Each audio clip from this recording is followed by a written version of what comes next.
Meanwhile, in the Combat Information Center of the aging cruiser Meridian, while admirals debate strategy and distant figures walk their routes, someone still has to map the old sectors, the dead zones, the forgotten coordinates, the regions of space declared empty after the fall, even when the scanners show something that shouldn't exist. Welcome, friend. You've found your way to another quiet corner of a world made famous by drama and danger. Tonight, you're stepping into the CIC of a survey vessel assigned to the most mundane task the fleet can offer: remapping sectors that were already mapped decades ago.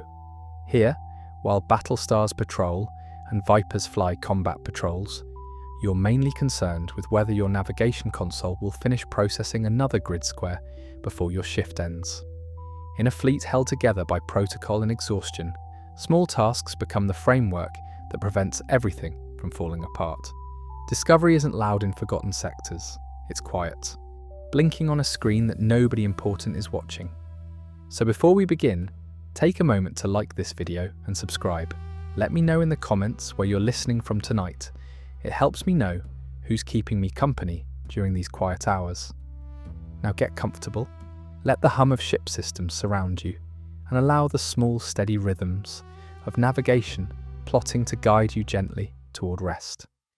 The CIC of the Meridian holds its graveyard watch silence around you, that particular quality of quiet that military vessels achieve in the deep hours when the important work happens elsewhere, and only the necessary minimum crew remains on duty.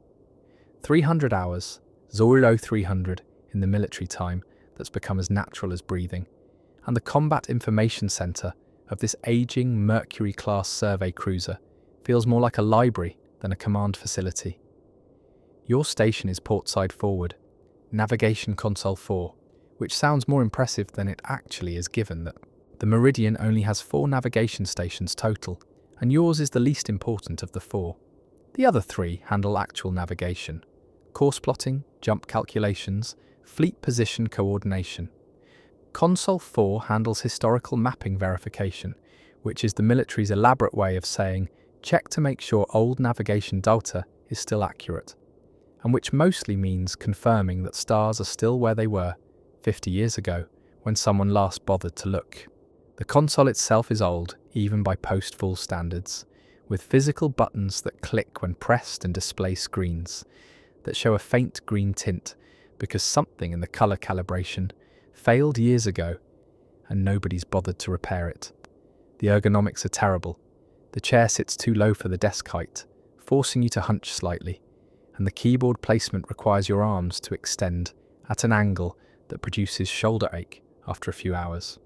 The air in the CIC is climate controlled, but still manages to feel slightly stale, recycled too many times through systems operating beyond their maintenance schedules. The temperature is kept cool, 62 degrees Fahrenheit, because the electronic equipment generates heat and because cooler air keeps personnel alert during long watch hours. You're wearing your duty uniform with the fleet issue sweater layered underneath. Around you, the other watchstanders occupy their stations with practiced quiet. Lieutenant Kara Chen sits at Communications 2. Petty Officer Marcus Wells occupies Dradis 3. Ensign David Park technically commands the watch from the officer of the deck chair, fighting the exhaustion that 72-hour rotation schedules produce in everyone. The lighting is the characteristic red illumination that military vessels use during watch conditions, designed to preserve night vision while providing enough light to read displays. The red makes everything look slightly sinister, washes out colour so faces appear pale and unhealthy. That was 4 months ago, the fall, the Cylon attack that killed 50 billion people and left humanity fleeing through space.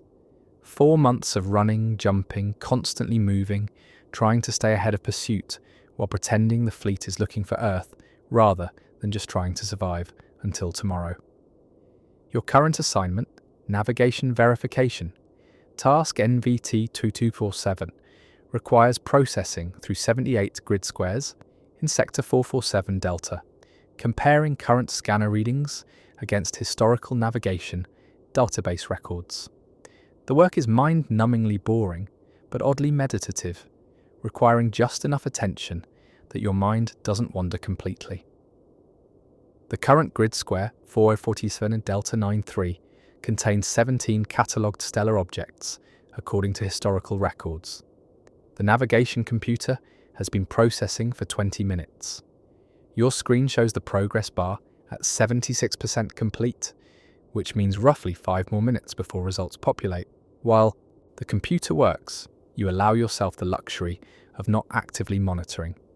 The coffee in your thermos has gone lukewarm, but caffeine is caffeine.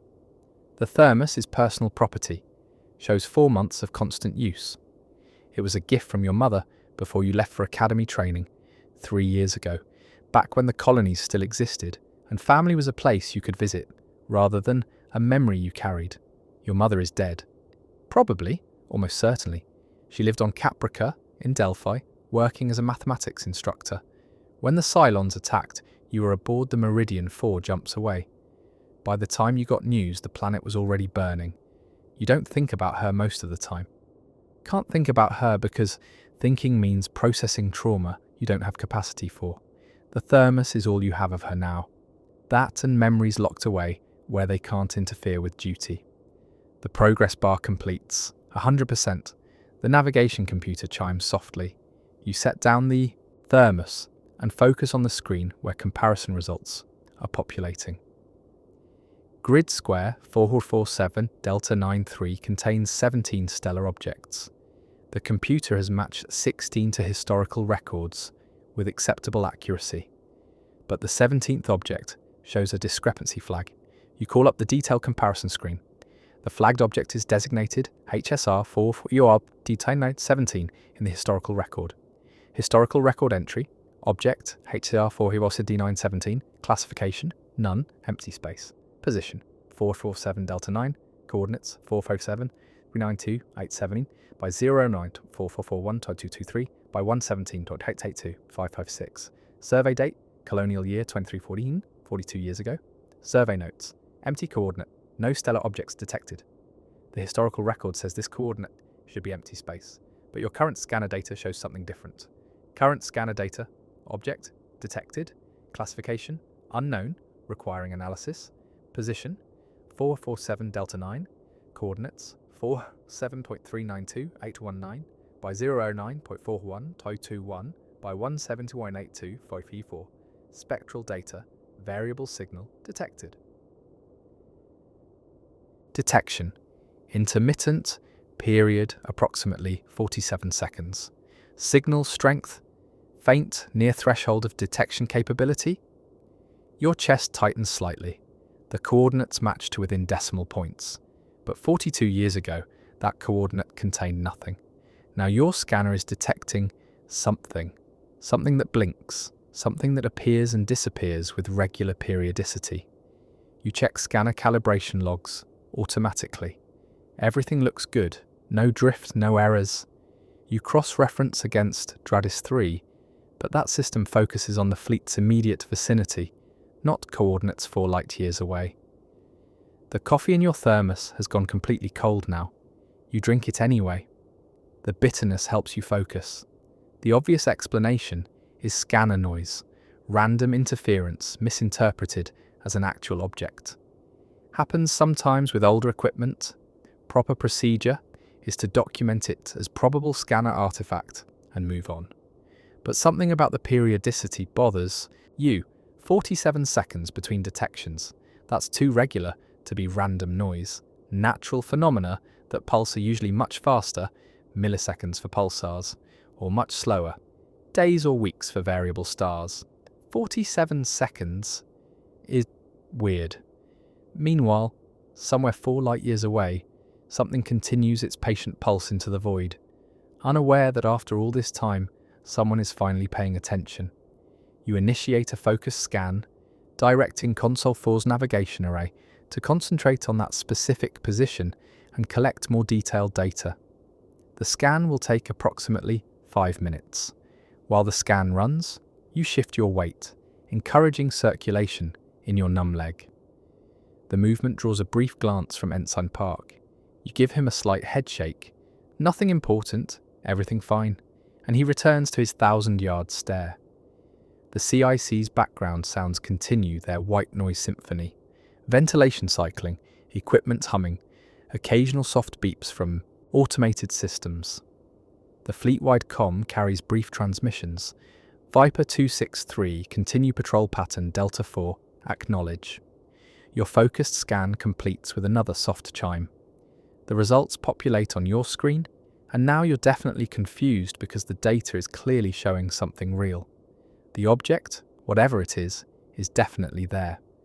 The focus scan collected multiple detections over 5 minutes, enough to establish that the periodic signature is consistent and genuine. The object appears on scanner sweeps, remains visible for approximately 2 to 3 seconds, then disappears for approximately 44 to 45 seconds before reappearing. The pattern repeated 7 times with remarkable consistency. The spectral signature is unusual. It's not matching any standard stellar classification. The signature shows energy emission across multiple wavelengths, but the intensity and distribution don't match natural fusion processes. It's almost like you stop that thought, because where it's going is problematic. The signature looks artificial, looks manufactured rather than natural, looks like something someone built, which is impossible, obviously. This sector was declared empty after the fall. The colonies had survey data, and while sparse, it's definitive. This coordinate contained nothing 42 years ago. There's no one left to build artificial objects. The Cylons destroyed the colonies. The surviving humans are running. There's no one else out here, but the data doesn't care about what's possible. The data shows what it shows. You should report this. Technically, this qualifies as significant navigation anomaly, requiring immediate notification to the officer of the deck. But that means waking Commander Reeves, who would wake Captain Thrace, and there would be meetings and reviews and probably accusations that you screwed up scanner calibration, or you could run additional verification scans before reporting.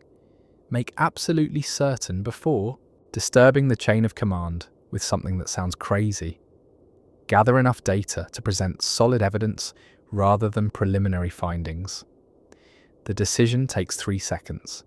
You'll gather more data first, better to be certain. You configure a continuous monitoring program, directing Console 4 to maintain focused observation and log all detections with precise timing and spectral data. The program will run in background while you continue processing Grid Sector 447 Delta 9. The program initializes, begins its work, and you move on to Grid Square 447 Delta 94.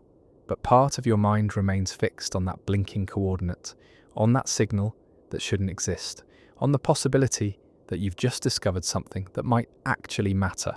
The watch continues, the hours pass, and in Grid Sector 447 Delta 9, something continues blinking with precise periodicity. Unaware it's been noticed, unconcerned with whether its existence is possible, simply continuing its patient signal into the void. The watch progresses through pre-dawn hours with the peculiar time distortion that night shifts create. You process through grid squares 4 through 9, working methodically, half your attention on navigation verification, half on the monitoring program collecting data from that impossible coordinate. The monitoring results populate steadily in a secondary window you keep minimized. 7 detections, 12 detections, 20 detections, each one appearing and disappearing with the same regular periodicity, same unusual spectral signature. The pattern is so consistent that equipment malfunction becomes increasingly unlikely. Random errors don't produce patterns this regular. Around 0430, Ensign Park makes his rounds, performing the officer of the deck's required inspection of watch stations. He pauses at your console, glances at your primary display, showing current grid square processing, nods approval, moves on without comment. The monitoring program remains, safely minimized, unknown to anyone but you. The CIC's population changes around 0500 when early watch standers begin arriving for shift turnover at 600. Commander Sarah Keyes appears, moving through the space with careful quiet. She settles at the main command console, reviewing status logs. You're scheduled to be relieved at a 600. The monitoring program has now collected 42 detections, each one identical in periodicity and spectral signature. The dataset is substantial enough that any reasonable analysis would conclude something real is producing these signals at coordinates, where 42 years ago there was documented empty space. The question isn't whether the object exists anymore. The question is what to do about that existence. You could include it in your shift report, standard procedure, creates official record, triggers proper chain of command review. But it also means exposing yourself to scrutiny before you fully understand what you're reporting, or you could continue monitoring through your next watch, collecting more data before documenting anything formally. By your next watch tomorrow, you'll have gathered roughly 300 detections, enough that pattern analysis might reveal what's producing the signal and whether it deserves formal reporting. The decision takes only seconds. You'll wait, gather more information, understand what you're dealing with before creating official documentation. Grid Square 447 Delta 99 completes processing at 0553. You compile your standard shift report, documenting work completed, grid squares processed, discrepancies resolved. The blinking coordinate gets mentioned as requiring additional monitoring for pattern confirmation. Vague enough not to trigger concern, specific enough that you've technically documented its existence. At 0600 exactly, your relief arrives. Ensign Sarah Kim, the other navigation cadet who shares Console 4 duties. She's your age, mid-20s, with the same exhausted demeanour everyone wears. You conduct required turnover briefing, showing her where you left off, mentioning the monitoring program. I've got continuous observation on one coordinate in grid square 3, you explain. Possible artificial signal, but I'm not certain yet. Just let it run, don't touch it, and I'll review the data when I come back on watch. Kim nods understanding. She settles into the chair still warm from your body heat, and you're released from watch station. The CIC feels different when you're not actively on watch. You exit, passing through security, where a Marine corporal barely glances at your ID before waving you through. The heavy hatch closes with characteristic metallic clang. The passageway outside carries different atmosphere, less formal lighting, more normal temperature. The smell of breakfast cooking drifts from the mess hall direction. Your quarters being optimistic for what's essentially a coffin-sized sleeping rack in a berthing compartment shared with 35 others, is 3 decks down and aft. You navigate through passageways by muscle memory, while your mind continues processing implications of that blinking coordinate. If the signal is artificial, which the spectral signature strongly suggests, then someone built it. And if someone built it in a location that was empty 42 years ago, then someone built it within that window, which includes the present. Which means there might be someone out here besides Cylons and fleeing humans. The alternative is some natural phenomenon that happens to look artificial. Space is weird and full of things science hasn't fully categorized. Pulsars were initially thought to be alien signals when first discovered. Maybe this is similar, natural phenomenon that superficially resembles artificial origin. Or maybe Command already knows about it, and the historical record is incomplete or deliberately falsified. Maybe that coordinate contains a colonial listening, post or research station that was classified. Each possibility seems equally unlikely and equally plausible. Your exhausted brain doesn't have processing capacity to evaluate probabilities properly. The berthing compartment is mostly empty when you arrive. Your rack is upper level, starboard side, position 17. You climb the ladder and pull yourself into the small space, drawing the privacy curtain. The rack is maybe 6 feet long, 3 feet wide, 2 feet tall, just enough space to lie flat or sit hunched. Your belongings stored in the small locker, clothes, hygiene items, the tablet where you write letters to people who are probably dead, the photo album with pictures from a life that no longer exists. The thermos from your mother sits on the small shelf near your pillow. You pick it up, run your thumb over the worn surface. She gave you this 3 years ago, back when going to academy training meant you'd be gone for a few months and then home for leave. Back when home was a place that existed. You don't let yourself think about her often. Can't afford to, but holding the thermos now, after detecting something that might matter, you allow yourself one memory: her classroom at the university. The afternoon light through tall windows. Her voice explaining some complex mathematical concept with the patience that made her students love her. The smell of chalk dust and old books, and the particular scent of her perfume that you can still remember but can never quite describe. She would have liked that you were thorough tonight, would have appreciated that you investigated instead of dismissed. Mathematics was about looking at patterns others missed, she always said, about paying attention when attention revealed something true. The thermos goes back on its shelf, the only item you keep permanently displayed. The memory gets locked away where it belongs, present but not overwhelming, honoured but not paralysing. You should sleep.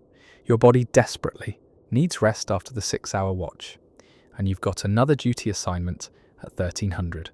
But sleep feels impossible with your mind spinning through implications. You pull out your personal tablet, opening the note-taking application where you've been maintaining informal documentation of interesting discoveries.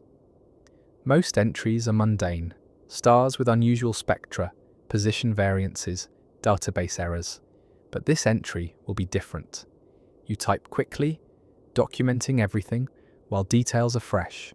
Coordinate position, detection parameters, spectral signature characteristics, monitoring program configuration. Creating a record outside official channels, personal notes you can reference later. The entry complete, you set aside the tablet and finally attempt sleep. The rack's mattress is thin, the pillow inadequate, the blanket barely sufficient. But you're tired enough that comfort doesn't matter, and gradually consciousness loosens its grip. Dreams come in fragments, flashes of the coordinate blinking of your mother's classroom, of Cylon raiders that might attack at any moment, all blending together in incoherent narrative that exhausted sleep produces. You wake multiple times checking your watch, finding only 15 or 20 minutes have elapsed despite feeling like hours. Actual sleep, deep restorative rest, comes finally around 100 and lasts until 11:45 when your rackmate shakes your leg to wake you for your 1300 duty assignment. 2 hours and 45 minutes of genuine sleep. More than you've gotten most nights since the fall. You wake feeling marginally less destroyed, though still far from actually rested. The maintenance detail is exactly as tedious as expected, scrubbing coolant residue from ventilation intake grills in engineering spaces. The kind of task requiring minimal skill but maximum patience and physical effort. You work alongside other junior personnel, none talking much because conversation requires energy that manual labour is consuming. The detail concludes at 18:30. Leaving several hours before you need to return to the CIC for your next navigation watch at Zoero. You eat dinner in the mess hall, food edible but unexciting, and then retreat to your rack for additional rest you'll need for the overnight watch. The berthing compartment is crowded now during evening hours between watches. Someone plays music quietly, something classical you recognise but can't name. Someone else conducts quiet conversation about family lost during the fall. You return to your tablet, reviewing documentation you created this morning, adding notes about what you'll look for during tonight's watch. The monitoring program has been running approximately 16 hours now, which means it should have collected around 1,200 detections. Enough data that pattern analysis might reveal something useful about the signal's characteristics or origin. Sleep comes easier this time, your body grateful for the opportunity to rest properly. No dreams you remember, just blank unconsciousness. You wake at 23:15 feeling marginally more functional, dress in fresh uniform, and make your way back to the CIC to discover what 16 hours of monitoring has revealed about the coordinate that shouldn't contain anything but does. The night watcher waits. The questions remain unanswered, and somewhere in grid sector 447 Delta 9, something continues its patient broadcast, waiting for someone to truly listen. The CIC at midnight holds different character than at 0300. The graveyard watch is just beginning, rather than deep in exhausted middle hours, and personnel are still relatively alert. You settle into Navigation Console 4, conducting turnover with Ensign Kim, who looks relieved to be finishing her watch. The monitoring program ran clean, she reports, pulling up the data window. No interruptions, no errors. Whatever you're tracking is still there, still doing its thing. I didn't touch any of the parameters, just let it collect like you asked. You nod thanks, and she extracts herself from the chair. The seat is warm, the console familiar, and the progression back into watch standing routine happens automatically. But tonight your focus isn't on grid square verification. Tonight you're focused on the data that's been accumulating since yesterday morning, on the 1,200 plus detections that should reveal patterns or characteristics that explain what that coordinate contains. You pull up the monitoring log, which displays as a spreadsheet showing timestamp, detection duration, signal strength, and spectral signature for each observation. The data fills the screen in rows that march endlessly downward. 1,247 detections over 16 hours, each documented with precision that automated systems provide. The first pattern is immediately obvious. The periodicity is exact. Not approximately 47 seconds, exactly 47.3 seconds between signal appearances, consistent to within hundredths of a second across all 1,247 detections. Natural phenomena don't maintain timing that precise. This is something keeping time with manufactured precision. The second pattern requires more analysis, but becomes clear when you graph signal strength over time. The intensity is slowly decreasing. Not dramatically, only about 3% over 16 hours, but measurably and consistently. Whatever is producing this signal is either moving away from your position or experiencing some form of degradation, reducing its output power. The rate of decrease is linear, which suggests mechanical failure rather than orbital mechanics. The spectral signature remains consistent across all detections, showing energy emission across multiple wavelengths, with intensity distribution that doesn't match any natural fusion or stellar process. The signature shows peaks at specific frequencies that correspond to. You run the data through the spectral analysis library. The analysis returns after 90 seconds. No match found in stellar. Classification database. Signature shows characteristics consistent with artificial energy generation, specifically matching emission patterns associated with Thallium fuel combustion processes. Your chest tightens with the spike of adrenaline that discovery produces. Thallium is the fuel that powers colonial ships, the refined form that's processed into energy-dense fuel, making faster-than-light jumps possible, and powering everything from battle stars to civilian transports. The spectral signature matches Thallium combustion, which means the object isn't just artificial, it's specifically colonial artificial. Something that humans built, powered by human technology, which makes no sense given the historical record showing this coordinate was empty 42 years ago and that there are no colonial installations or vessels that should be in this region.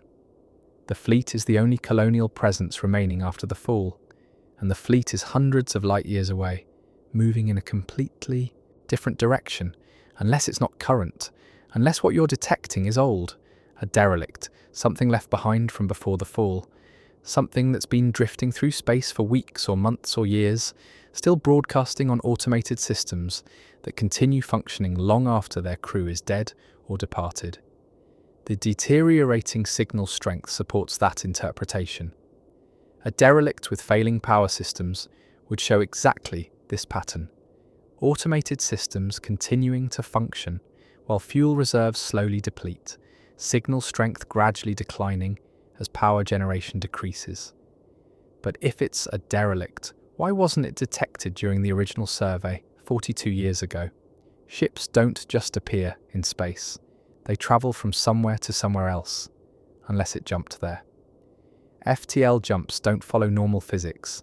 Vessels enter jump, exist nowhere for the microsecond duration, and emerge at the destination coordinate. A ship that jumped into Sector 447 Delta 9 at any point in the last 42 years could absolutely be at a coordinate that was empty when originally surveyed. Which raises the question, why would anyone jump a ship into empty space in a forgotten survey sector? Unless the jump wasn't voluntary. A jump gone wrong, navigation error, computer malfunction, damage from combat that caused a vessel to jump to incorrect coordinates. It happens, rare, but not impossible. The scenario crystallizes. A colonial vessel fleeing the fall executes emergency jump with damaged navigation systems. Emerges in Sector 447 Delta 9, realizes they're in the wrong location, tries to calculate jump back to the fleet, but their systems are too damaged, or their fuel too depleted, or their crew too injured to complete the jump. So they sit there, broadcasting distress signals or automated beacons, waiting for rescue that never comes because nobody knows they're missing. And now, 4 months later, their beacon is still functioning on failing power, still broadcasting into the void, while one very junior navigation cadet works through routine survey verification and happens to process the grid square where they're drifting. If that scenario is accurate, and it fits the available data better than any alternative you can construct, then that coordinate contains a ship, a colonial ship, with possibly surviving crew, though 4 months without rescue makes survival increasingly unlikely. Or more probably, the ship contains only corpses now, crew who died from injuries or starvation or life support failure while waiting for help that took 4 months to accidentally arrive. The ethical calculus is immediate and clear. You have to report this immediately. If there's even a chance that people are alive on that ship, then every minute of delay is unconscionable. But even if everyone is dead, the ship itself represents resources that the fleet desperately needs. Fuel, equipment, supplies, possibly ammunition, or other military assets if it's a warship. You should wake Ensign Park, the officer of the deck, right now. Should show him this data and let him wake Commander Reeves, who will wake Captain Thrace, who will contact Fleet Command. But you hesitate because once you report this, it's no longer yours. It becomes a command decision, becomes bureaucracy and procedure, and very probably becomes a situation where your analysis is questioned and your conclusions are challenged by people who outrank you. You need to be more certain before reporting, need to gather enough evidence that your conclusions are unassailable. The decision takes approximately 5 seconds. You'll continue monitoring through this watch, collect additional data, and report at watch turnover when you have comprehensive analysis to present. 6 more hours of data collection, 6 more hours of pattern refinement, 6 more hours to be absolutely certain. The watch settles into focused work. You continue processing grid squares, maintaining appearance of normal duties while most of your attention focuses on the monitoring program and the patterns it continues revealing. Around hour 200, something changes in the data pattern. The monitoring program flags an anomaly. Detection number 1456 shows a different spectral signature, a brief surge of energy across different wavelengths than the normal beacon signal. The surge lasts only 1.7 seconds before the normal pattern resumes. But during that brief window, the energy output increased by roughly 300%, and the frequency distribution shifted to include bands that weren't present before. You replay the detection, examining it frame by frame. The energy surge shows characteristics of attitude thrusters firing. Short duration, high intensity combustion, consistent with maneuvering jets adjusting a vessel's orientation, which means whatever is out there isn't just a dead derelict drifting powerlessly. It's maneuvering, making attitude adjustments, which requires active systems and, very probably, requires living crew to command those adjustments. Your hands are shaking slightly with adrenaline when you realize what you're seeing. That's not an automated beacon broadcasting to empty space. That's a ship, with functioning systems, with crew who are alive and operating maneuvering thrusters and maintaining the vessel's orientation for reasons that imply intention and agency and the presence of human consciousness making decisions. There are people out there, colonial survivors 4 light years away, doing whatever they're doing in a location where nobody would ever think to look for them. People who fled the fall and ended up here and have been sitting for 4 months broadcasting a signal that nobody heard until tonight. The ethical calculus shifts completely. This isn't potential salvage anymore. This is rescue. Active rescue of living personnel who are maintaining their vessel and who are presumably hoping that someone, somewhere, will eventually detect their beacon and come to retrieve them. You stand from your console, moving quickly toward the officer of the deck position, where Ensign Park sits reviewing status displays with glazed attention. "Sir, I need to report a significant navigation anomaly that requires immediate command attention."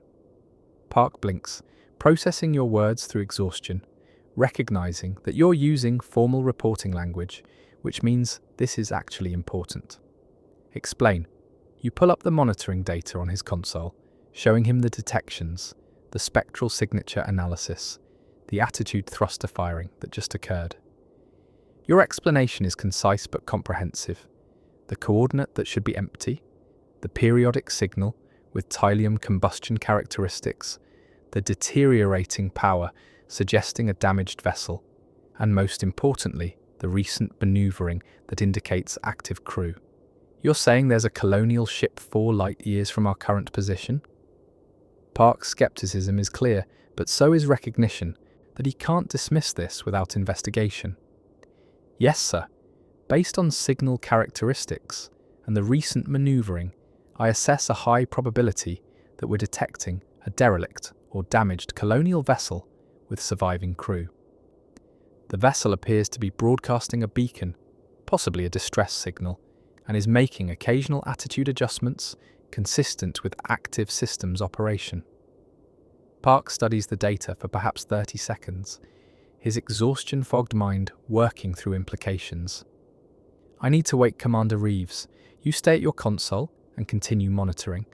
If anything changes, if you detect any additional thruster activity or signal modifications, you notify me immediately. Understood?" "Understood, sir." You return to Console 4 while Park moves to communications to place the call that will wake the executive officer and begin the chain of events that you've just initiated. Your hands are still shaking slightly, partly from adrenaline, partly from fear that you've just made a career-ending mistake if this turns out to be something other than what you think it is. But mostly from hope. Hope that maybe, possibly, you've just found survivors. People who escaped the fall and who've been waiting in the dark for someone to notice them. The monitoring program continues its work, logging detections with a mechanical precision. The CIC maintains its quiet watch routine, and somewhere in Sector 447 Delta 9, a ship continues broadcasting its patient signal, unaware that finally, after 4 months, someone has heard it. The watch ends at 600 with the situation unchanged. Fleet Command hasn't responded beyond continue monitoring, and the signal from Sector 447 Delta 9 continues its patient broadcast. You conduct turnover with Ensign Kim, explaining the situation with thoroughness that ensures she understands the significance of what she's monitoring. "So there are actually people out there?" she asks, exhaustion momentarily overcome by realization that your mysterious coordinate contains actual survivors. "Almost certainly.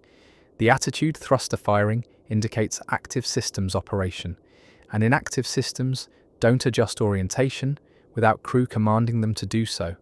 Someone is alive on that ship, operating systems, presumably hoping for rescue." Kim nods soberly, settling into the chair to continue the vigil. You're released from watch, officially off duty until your next scheduled shift at 1800. 12 hours of personal time that you should use for sleep and recovery, but that will probably be consumed by anxiety about whether Fleet Command decides to respond. The berthing compartment feels claustrophobic when you return. You try to sleep but manage only fitful dozing, consciousness repeatedly surfacing to check your watch and calculate how many hours have passed since Captain Thrace contacted Fleet Command. 2 hours, 3 hours, 4 hours. Each hour passing without response feels like abandonment. Around 1100 you give up on sleep entirely and make your way to the mess hall. The food is the usual nutritionally adequate fare, something that might have been intended as meat stew, but that's been processed until it bears only theoretical relationship to actual meat. You eat mechanically, fueling your body without tasting much. Around 1300 your tablet buzzes with a message from Commander Reeves. Report to CIC immediately for briefing. Working uniform acceptable. Your heart rate increases. You abandon lunch and move quickly through passageways toward the CIC. The space is more crowded than normal when you arrive. Captain Thrace, Commander Reeves, several department heads, and personnel present beyond standard watch complement. Cadet, thank you for responding quickly, Captain Thrace says. I'm briefing senior staff on Fleet Command's decision regarding the situation you identified. Since you're the discovering party and have the most thorough familiarity with signal characteristics, I want you present. She pulls up official fleet orders on the main display. Fleet Command has authorized a reconnaissance mission to Sector 447 Delta 9, Thrace announces, and relief floods through you. The Battlestar Pegasus will execute a jump to investigate the signal and render assistance if it's determined that a colonial vessel with surviving crew is present. The Pegasus was selected because she has military capability to defend herself if the situation proves to be a Cylon trap, while also having resources to conduct rescue operations if legitimate survivors are located. A Cylon trap.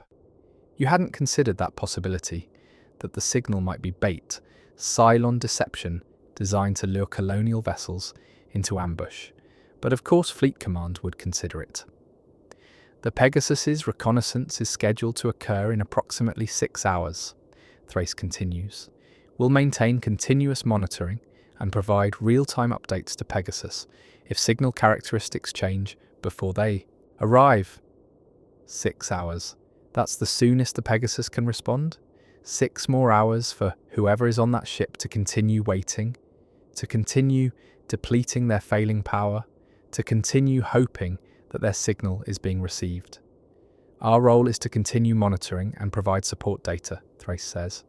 Cadet, you'll remain at Console 4 for the duration of this operation, working extended watch to ensure continuity of observation.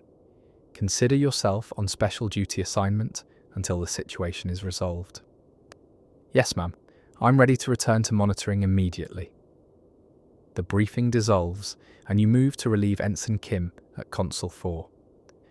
The monitoring program has now logged over 2,000 detections. The pattern remains consistent. 47.3 second periodicity, gradually declining signal strength, Thylium combustion spectral signature. The 6-hour wait begins.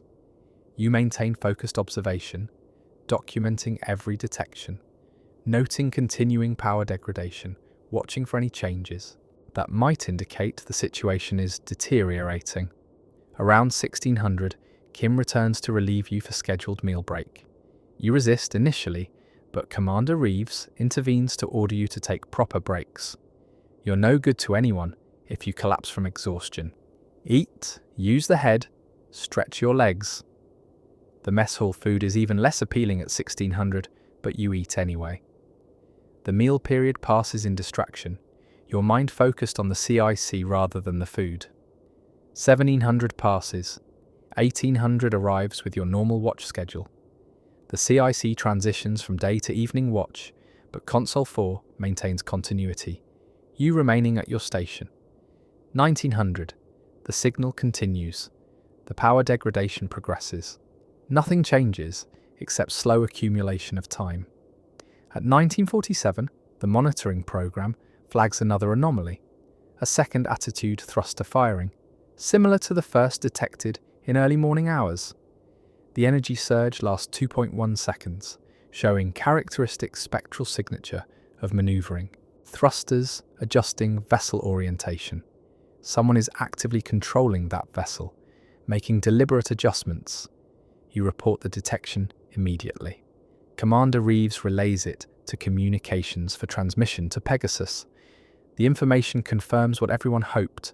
The ship has active crew making command decisions. 2,000 hours arrives. The Pegasus should be executing their reconnaissance jump within the next hour, according to the timeline Captain Thrace provided. At 2037, fleet-wide comm crackles with transmission from Pegasus Command. All vessels, be advised that Battlestar Pegasus is executing jump to coordinates in Sector 447 Delta 9 for reconnaissance purposes. Jump execution in 3 minutes. Pegasus will maintain comm silence until situation is evaluated and secure. 3 minutes. You watch the chronometer count down while the monitoring program continues logging detections. The ship in Sector 447 Delta 9 has no way of knowing rescue is arriving, has no way of detecting the Pegasus until the Battlestar emerges practically on top of them. The chronometer reaches 0. Somewhere in Sector 447 Delta 9, the Pegasus emerges from jump, her massive bulk appearing where, seconds before, there was only void. Her sensors immediately begin scanning. Her weapons crews stand ready. Her command staff evaluates what they're seeing. And you wait. 4 light years away, in the Meridian CIC, you wait while radio signals travel at light speed, carrying information about what the Pegasus found. The signal continues its broadcast, unaware that everything has changed. Detection 2734, Detection 2735, each one precisely 47.3 seconds after the previous one. The wait for Pegasus's report feels eternal, despite being only 47 minutes by the chronometer. Radio signals travel at light speed, approximately 186,000 miles per second, and the distance between the Meridian's position and Sector 447 Delta 9 creates inevitable delay. You watch the monitoring program continue its work, logging detections with mechanical precision. The signal maintains its pattern through the period when the Pegasus arrives, showing no awareness that a Battlestar just appeared in the neighborhood. Detection 2736, Detection 2737. The CIC maintains its watch routine around you, personnel focused on their duties, while simultaneously aware that something significant is happening 4 light years away. Commander Reeves stands near communications, waiting with visible tension. Captain Thrace has returned to the CIC despite it being outside her normal duty hours, standing near the officer of the deck position. At 2124, the fleet-wide comm activates with the electronic chirp that indicates incoming transmission on priority channel. Every person in the CIC turns attention to the overhead speakers. Fleet Command, this is Pegasus Actual. The voice belongs to Admiral Helena Kane, her tone carrying clipped precision of someone delivering combat reports. Reconnaissance of Sector 447 Delta 9 coordinates is complete. I can confirm detection of colonial vessel at specified location. Vessel is identified as the science vessel Zephyr, a civilian research ship attached to the Pycon Fleet Institute. The Zephyr appears to have suffered significant battle damage and is broadcasting automated distress beacon on emergency frequencies. The CIC remains silent during transmission, everyone processing. A science vessel, the Zephyr, not military but civilian research, one of hundreds of non-combat vessels scattered across colonial space when the Cylons attacked. Admiral Kane continues. Initial scans show the Zephyr is structurally compromised with multiple hull breaches. Life support appears minimal. However, we are detecting thermal signatures consistent with human presence aboard the vessel. I am deploying Raptors for close approach and boarding assessment. Pegasus will maintain position and defensive posture in case this situation is Cylon. Deception will provide updates as boarding teams report findings. Pegasus Actual out. The transmission ends, leaving the CIC in particular silence that follows significant news. There are people alive on the Zephyr. The words echo in your mind, not quite real yet, after 4 months, after all the damage, after power failures and hull breaches and everything that should have killed them. There are still people aboard. Your hands rest on the console edge. You realise they're trembling, not from fear, from something else, something that feels like hope but sharper, more urgent. 4 months they've been out there. 117 days broadcasting to void while you processed grid squares and drank bad coffee and complained about uncomfortable chairs and meaningless work. 117 days while they rationed air and water and hope itself down to nothing. 117 days while nobody heard them. Until you did. The thermos from your mother sits beside your console where you always keep it. You touch it briefly. The metal is cool. She would have understood this feeling. This moment when careful work reveals that it mattered more than you knew. When paying attention to the small things saves lives in ways you couldn't have predicted. You take a breath, let it out slowly. The trembling in your hands gradually subsides. "Cadet," Captain Thrace says, turning to address you directly. "That's a good catch, very good catch. If the Pegasus successfully recovers those survivors, you've saved lives today. Well done." The acknowledgement feels surreal. You've spent the last 36 hours staring at scanner data and monitoring logs, working through technical analysis while barely sleeping. And now Admiral Kane is deploying Raptors to rescue people who would have died if you hadn't been thorough about processing grid sector 4447 Delta 9. "Thank you, Mum," you manage. Your voice sounds steadier than you feel. "I was just doing the work assigned." "You were doing more than that," Commander Reeves adds. "You were being thorough when thorough wasn't required, and you pursued an anomaly when most personnel would have dismissed it as noise. That's initiative that saved lives. Remember this feeling.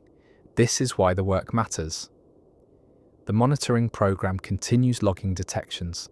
Detection 2753, detection 2754, the signal maintaining its precise periodicity, unaware that rescue has arrived, unaware that Raptors are approaching with salvation, that whoever is aboard has been hoping for through 4 months of darkness. You watch the detection counter increment, 2755, 2756, each pulse representing another 47.3 seconds of their beacon calling into darkness. But the darkness is answering now. The void is responding. Someone heard. Someone came. The wait for next transmission is more bearable now that you know rescue is happening. The Raptors will take time to approach carefully, assess damage, establish safe boarding procedures. Whatever the Zephyr's crew has endured, it's been in conditions that civilian science vessels weren't designed to handle. Your hands are no longer shaking. Your breathing has returned to normal. But something has changed in how the CIC feels around you. The work isn't just routine anymore, isn't just making time pass until the next watch. It's this, moments when thoroughness in small things creates outcomes that matter. The coffee in your thermos has gone cold again. You drink it anyway, and this time it tastes like victory. At 2047, another transmission from Pegasus. Fleet Command, Pegasus Actual. Boarding teams have accessed the Zephyr and established contact with survivors. Reporting 9 personnel alive aboard the vessel, consisting of ship's crew and civilian research staff. Survivors are in poor condition. Malnutrition, dehydration, exposure to environmental extremes due to compromised life support. Medical teams are providing emergency treatment and preparing survivors for transfer to Pegasus sickbay. Estimate 1 hour for complete evacuation and stabilization. 9 people. You close your eyes for just a moment. Let the number settle into understanding. 9 people who will see tomorrow because you noticed a blinking coordinate that shouldn't exist. 9 people who will breathe clean air and drink fresh water and feel warmth and see their families again. 9 people who matter. The number feels both enormous and impossibly small. Enormous because 9 lives saved is 9 futures restored. 9 stories that continue instead of ending in cold darkness. Small because billions died during the fall, and 9 survivors from one damaged ship feels like the smallest possible victory against overwhelming loss that the universe has inflicted. But you can't save billions who are already dead. You can only save the ones who are still alive and waiting for help. And tonight, that number is 9. And 9 is enough. 9 is everything. Your hands rest on the console. Steady now. The work continues around you, the CIC. Maintaining its routines, the fleet progressing through space, the eternal watch that keeps humanity alive one shift at a time. But something fundamental has shifted. You understand now what Commander Reeves meant. This is why the work matters. This moment, these 9 people, this proof that careful attention to small things can accumulate into outcomes that save lives. Continue monitoring, Commander Reeves orders, though her tone is relaxed now that rescue is confirmed. Log any changes to the beacon signal. The Zephyr might shut down their automated systems once they realize rescue has arrived. You maintain your watch, documenting continuing detections while rescue proceeds 4 light-years away. The signal continues its pattern. The Zephyr's crew hasn't shut down the beacon yet, probably because they're focused on survival and evacuation. Detection 2,800. Detection 2,850. Detection 2,900. Each one marking time in 47.3-second increments, while somewhere in the darkness, 9 people are being carried towards safety. The next hour passes in steady monitoring. The pattern maintains its precision until, at 22:41, the pattern breaks. The monitoring program flags the anomaly immediately. Missed detection. The signal that should have appeared at 22:41:17 doesn't materialize. 47.3 seconds later, still nothing. The beacon has stopped broadcasting. You report the change immediately.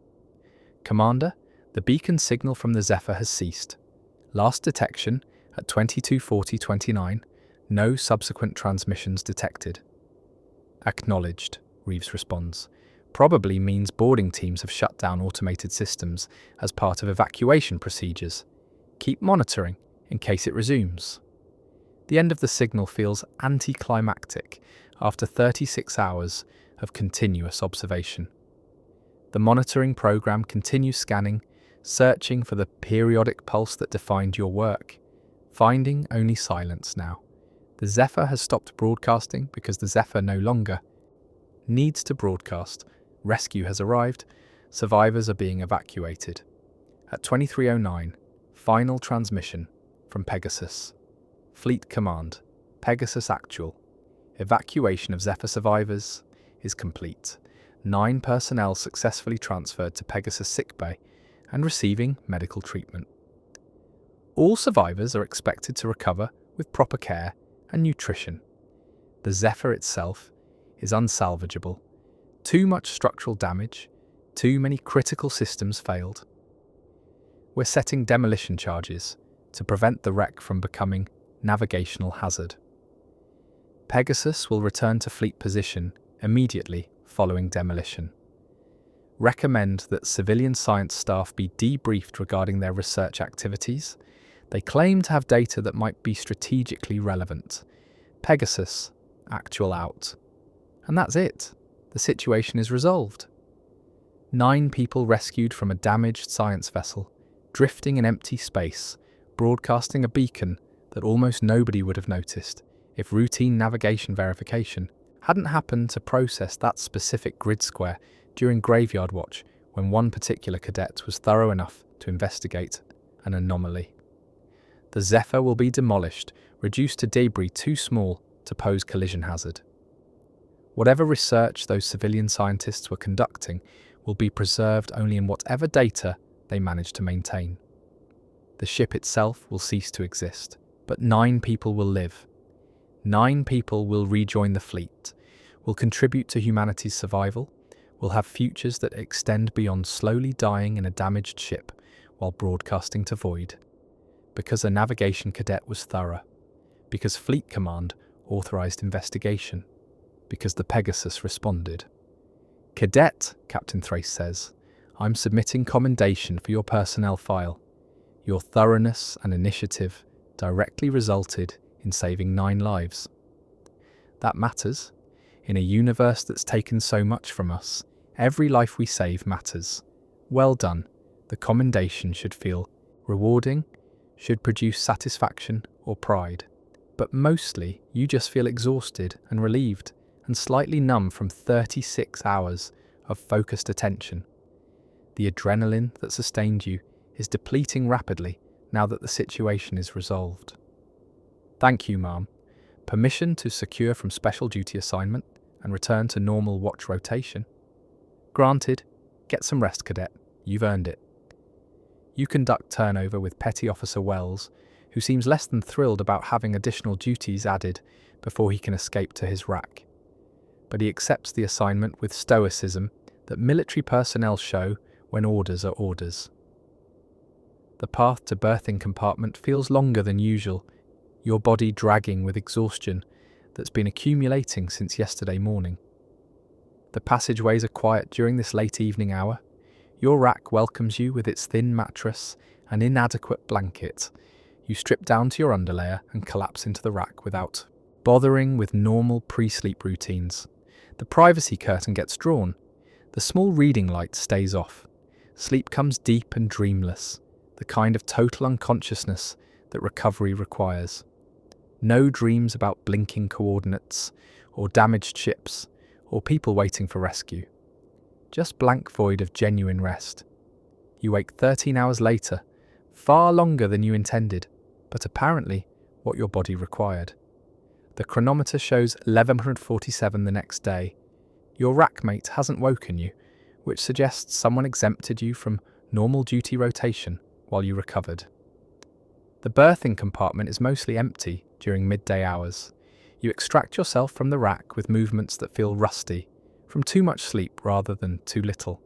Your tablet contains multiple messages, one from Commander Reeves, officially releasing you from special duty assignment and granting 24 hours liberty, one from Administrative Office notifying you that Captain Thrace submitted commendation for your personnel file, and one from an address you don't recognise, civilian domain rather than military, with simple subject line, "Thank you." You open the civilian message, curiosity overcoming caution. Cadet, I was one of the 9 survivors rescued from the Zephyr. I wanted you to know that your thoroughness saved my life, and the lives of my crewmates. We'd been broadcasting that beacon for 117 days, hoping that someone would eventually notice. Thank you for being thorough.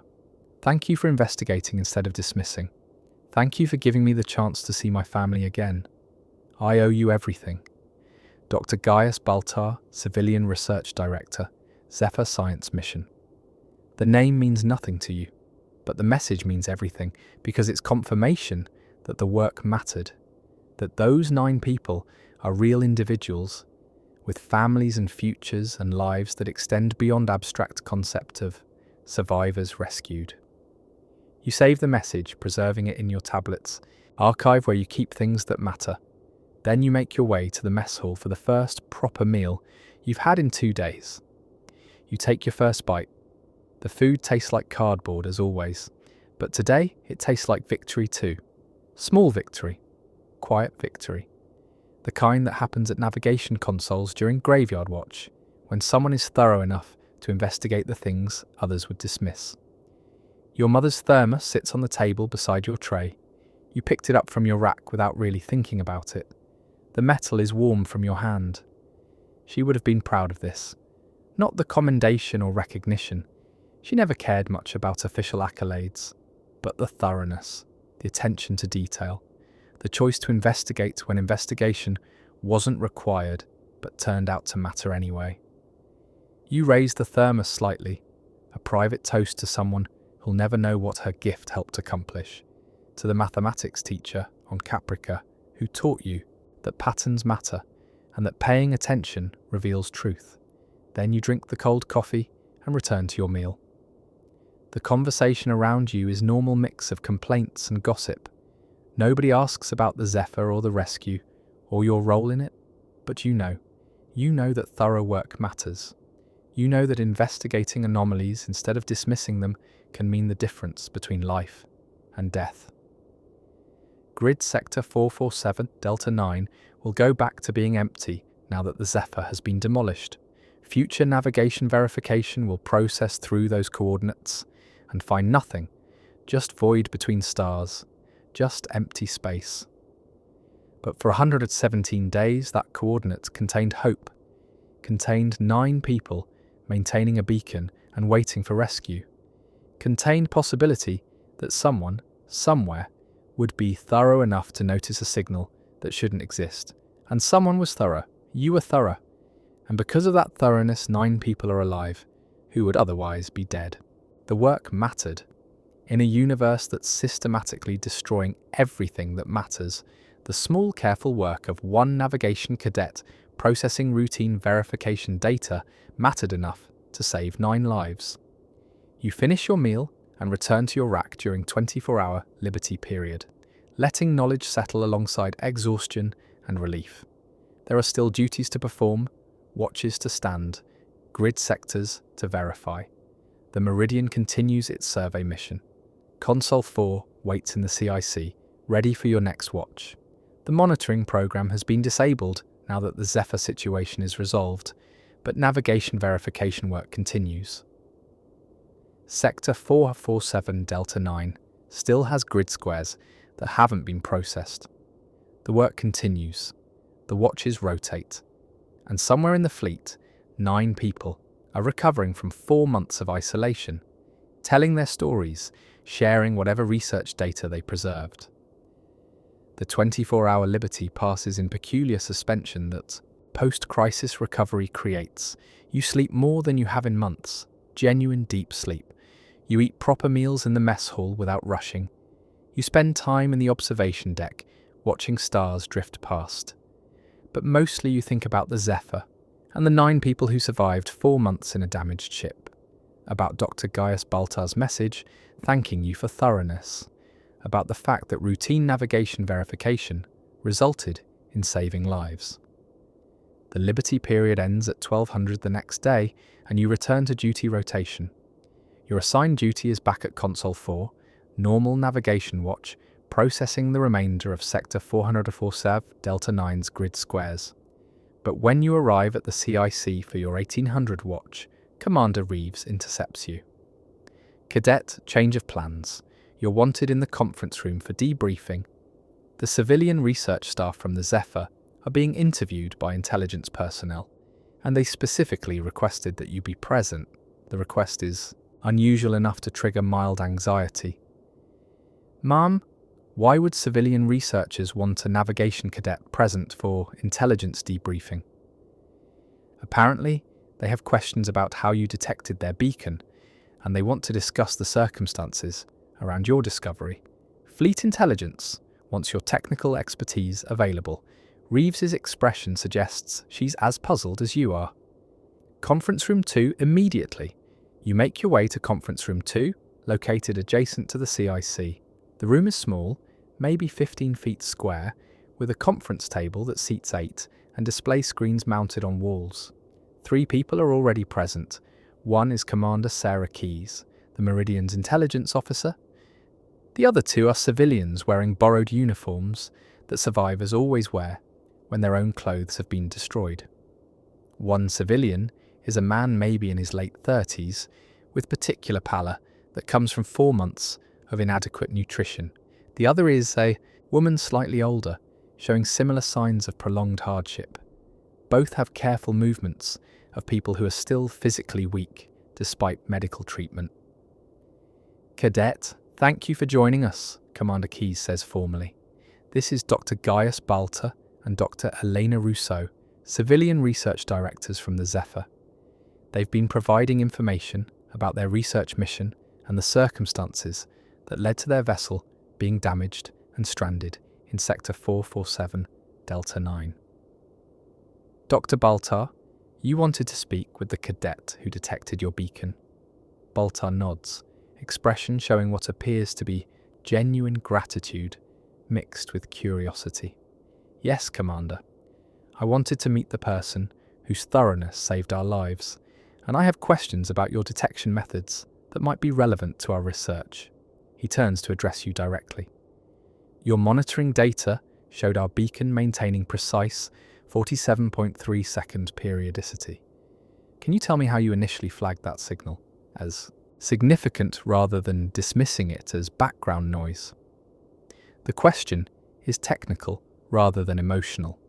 You explain the process, the historical record showing empty space, the initial detection flagging as anomalous, the decision to run continuous monitoring, the patterns that emerged showing artificial characteristics, and the spectral signature analysis, Baltar continues.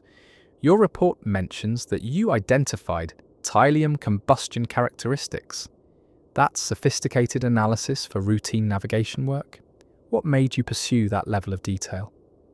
The periodicity was too regular to be natural phenomena, you explain, and signal strength was declining linearly, which suggested mechanical failure rather than astronomical process. When I ran spectral analysis and got thallium combustion signatures, that confirmed the source was colonial technology.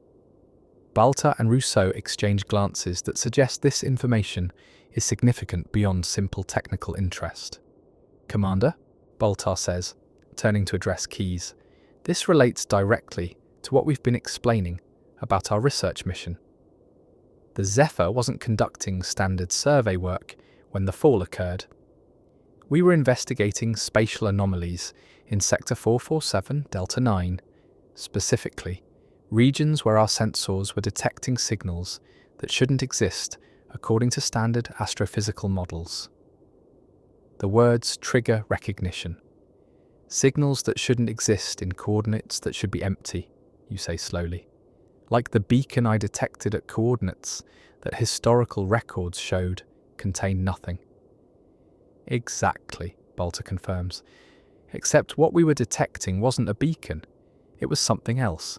Something that appears and disappears with periodicity, suggesting artificial origin, but that doesn't match any known colonial technology or natural phenomena.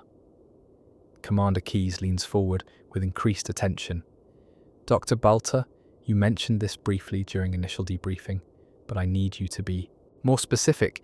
What exactly was the Zephyr investigating when you were attacked? Baltar glances at Rousseau, who nods permission. We were part of a classified research program investigating what we termed ghost signals, energy signatures that appear intermittently in specific regions of space, that show characteristics suggesting artificial origin, but that don't correspond to any known stellar phenomena or technological sources. The Colonial Science Directorate had detected these signals over approximately 15 years, appearing in various sectors across colonial space. Ghost signals, you repeat, the term triggering immediate recognition. Signals that appear and disappear with regular periodicity? Yes, the periodicity varies by location. Some signals pulse every few seconds, others every few minutes. Some show irregular patterns that still fall within non-random distributions. But the common characteristic is that they appear at coordinates where historical surveys show empty space. They maintain consistent spectral signatures that don't match natural fusion processes, and they periodically disappear as if being turned off rather than occulted by natural phenomena. The description matches what you detected from the Zephyr's beacon almost exactly, except for the crucial difference that you know the Zephyr's signal came from a damaged colonial science vessel. But the methodology that led you to investigate their beacon is apparently the same methodology that civilian researchers were applying to these ghost signals across colonial space. And Sector 447 Delta 9 was one of the locations showing these signals? Commander Keyes asks. One of the most active locations, Rousseau confirms. We'd detected signals at multiple coordinates within that sector over a 3-year period before the fall. The Zephyr was conducting detailed mapping of those coordinates, attempting to establish whether the signals showed movement patterns or whether they remained at fixed positions We were in the middle of that survey work when the Cylons attacked the colonies. The damage your ship sustained, Keyes continues, that occurred during the fall? Partially. We were in Sector 447 Delta 9 when the attack began.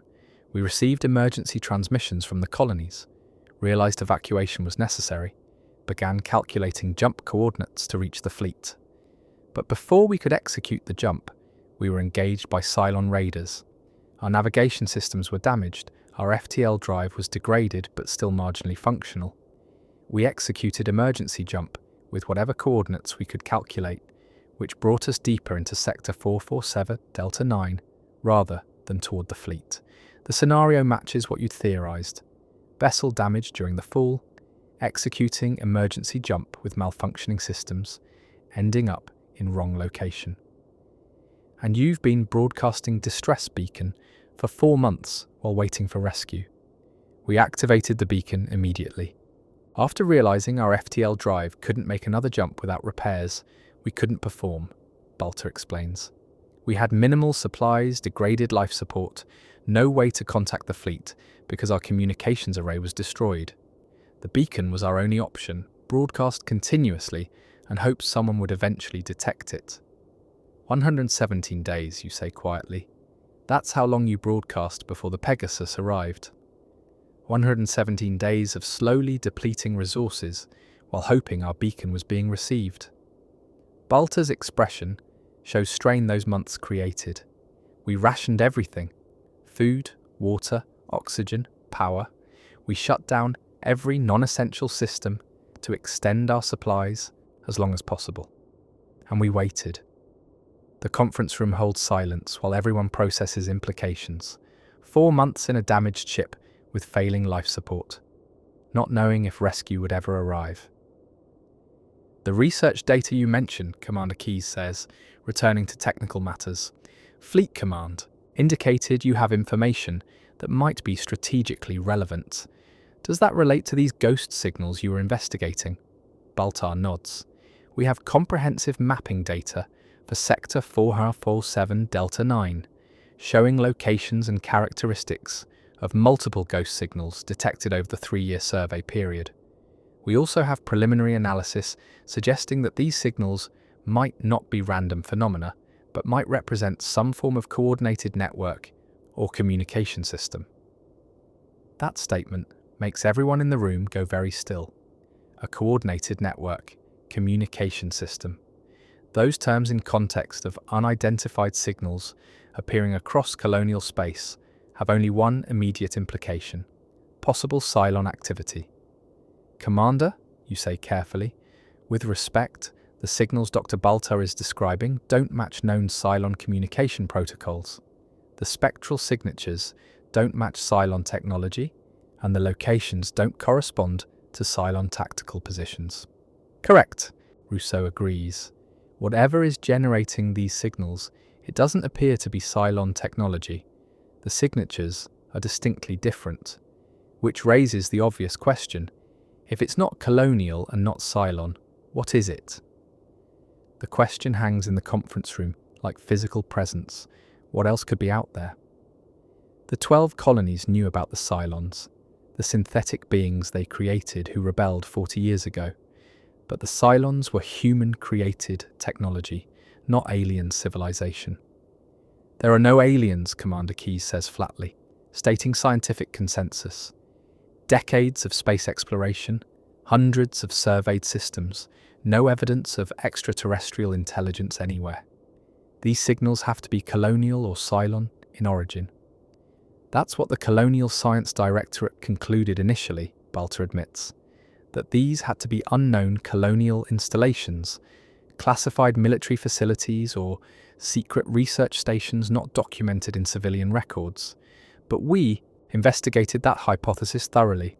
We cross-referenced every known colonial military facility, every classified research program we could access. Nothing matched. And the Cylon hypothesis, Keyes presses, also investigated. We compared ghost signal characteristics against every known example of Cylon technology. The signatures don't match. Whatever is generating these signals, it's using power generation methods that don't correspond to either colonial or Cylon technological approaches. You process this while implications cascade through your mind. If these signals aren't colonial and aren't Cylon, then either they're natural phenomena that science hasn't adequately explained, or there's something else entirely. The data you preserved, Commander Keyes says. How comprehensive is it? Very comprehensive, Rousseau confirms. We have 3 years of observational data, spectral analysis, position mapping, periodicity tracking. We also have preliminary mathematical models we were developing to predict signal appearance patterns. All of that data was stored in the Zephyr's isolated research computer, which survived because it was physically separated from main ship systems. I need that data transferred to Fleet Intelligence immediately, Keyes orders, and I need both of you to remain available for detailed technical debriefing. This could be significant to the fleet's strategic situation. Significant is an understatement. If there are unknown signals appearing across colonial space with characteristics that don't match known technology, then the fleet needs to understand what's generating them. Cadet, Commander Keyes says, turning to you, Dr. Baltar specifically requested your presence because your detection methodology matches the approach their research was using. I want you assigned as technical liaison between navigation and fleet intelligence for investigation of this data. You'll work with Dr. Baltar and Dr. Rousseau to analyse their ghost signal findings and determine whether any of those historical signals are currently detectable.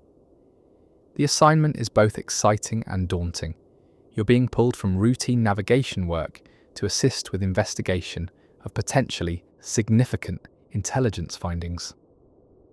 Ma'am, I'm honoured, but I should note that I have minimal experience with this type of analysis. Which is exactly why you're qualified, Keyes responds. Thoroughness is what this investigation requires. The civilian researchers have theoretical expertise, but they need someone who understands colonial military sensor systems and navigation protocols. That's you. Report to Intelligence Office at 0800 tomorrow to begin reviewing the Zephyr's research data. The debrief concludes shortly after. You return to the CIC to complete your scheduled watch, but the work feels different now. You're not just processing routine navigation verification. You're aware that the grid squares you're examining might contain signals that previous surveys missed. Meanwhile, somewhere in the darkness between stars, ancient patterns wait to be discovered by those patient enough to look carefully enough to truly see. The afternoon watch begins at 1800 with Console 4 reconfigured to detect ghost signal characteristics while processing normal navigation verification work. The modifications took approximately 90 minutes to implement, adding new scanning parameters, configuring alert thresholds, integrating spectral signature data that Dr. Rousseau provided. The result is dual function system that continues processing grid sector 447 Delta 9's remaining squares, while simultaneously monitoring all scanned coordinates for energy signatures matching the Zephyr's ghost signal research. It's more complex than your normal workflow, requiring attention to multiple data streams, but it's manageable with focus that Nightwatch provides.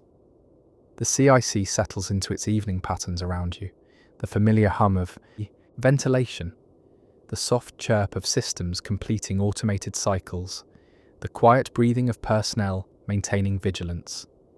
Your coffee grows cold in its thermos while you work. You've stopped noticing the taste. It's fuel, not pleasure.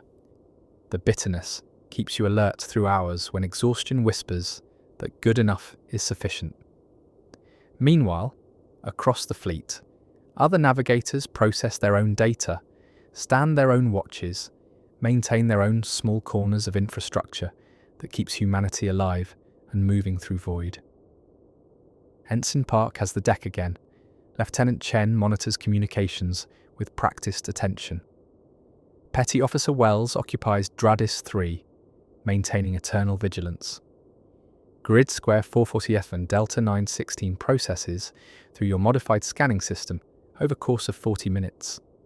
The square contains 12 stellar objects, according to historical records, and your current scan confirms all 12 at expected positions with no discrepancies. Ghost signal. Monitoring returns negative. Grid square 17 follows. 14 stellar objects, all confirmed. Ghost signal monitoring. Negative. The work settles into rhythm. Process square, verify objects, check for ghost signals, document results. Around 2000, you take brief break to visit the head and refill your coffee thermos. The coffee is exactly as bad as you expect, overbrewed and bitter, probably sitting in pots for hours. But caffeine matters more than taste. Your fingers are stiff from typing. Your shoulders ache from hunching. The fluorescent lighting makes your eyes feel grainy. These are small physical prices that watch standing extracts. Discomfort that becomes so familiar you barely notice it. You stretch, roll your neck, feel vertebrae pop with small releases of tension. Meanwhile, somewhere in the berthing compartments, off-duty personnel sleep or try to sleep, claiming what rest they can before their next watch cycle begins. You return to Console 4 with thermos carryings. Familiar smell of Fleet coffee settling back into rhythm of dual-function scanning. Grid squares 18, 19 and 20 process through evening without producing anything unusual. The stellar objects match historical records. Ghost signal monitoring continues returning negative results. Part of you feels relief that nothing anomalous is appearing. But another part feels disappointed because finding nothing means the ghost signals might be phantom phenomena. At 21:47, grid square 447 Delta 921 begins processing. The square contains 8 stellar objects according to historical records, a relatively sparse region of space. Your modified scan initiates its analysis. The scan completes at 22:03, 7 stellar objects confirmed at expected positions. But the 8th object, designated HSR 447D2108, flags as anomalous, showing detection characteristics that don't match historical record and that trigger ghost signal monitoring protocols. Your pulse increases with spike of adrenaline that unexpected results produce. You pull up detailed analysis comparing historical record against current scan data. Historical record entry, object HSR 447D2108. Classification, red dwarf star, spectral class M4. Position, 447 Delta 21. Coordinates, 470-223 by 0217-645 by 11800-487. Spectral data, standard M-class characteristics. Survey date, colonial year 2340, 42 years ago. Survey notes, standard low-mass main sequence star, no unusual characteristics. Current scanner data. Object, detected at specified coordinates. Classification, spectral anomaly requiring analysis. Position, 447 Delta 21. Coordinates, 472891.25 by 021.76443 by 118.334.89. Spectral data. Inconsistent, alternating between M-class characteristics and unknown signature. Detection pattern, periodic variation, cycle approximately 127 seconds. Ghost signal, match 94.7% correlation with Zephyr research parameters. You read the results 3 times, verifying interpretation. The coordinate, that should contain a simple red dwarf star, is showing intermittent spectral changes, periodically displaying standard stellar characteristics, then shifting to show energy signatures that don't match any known stellar classification.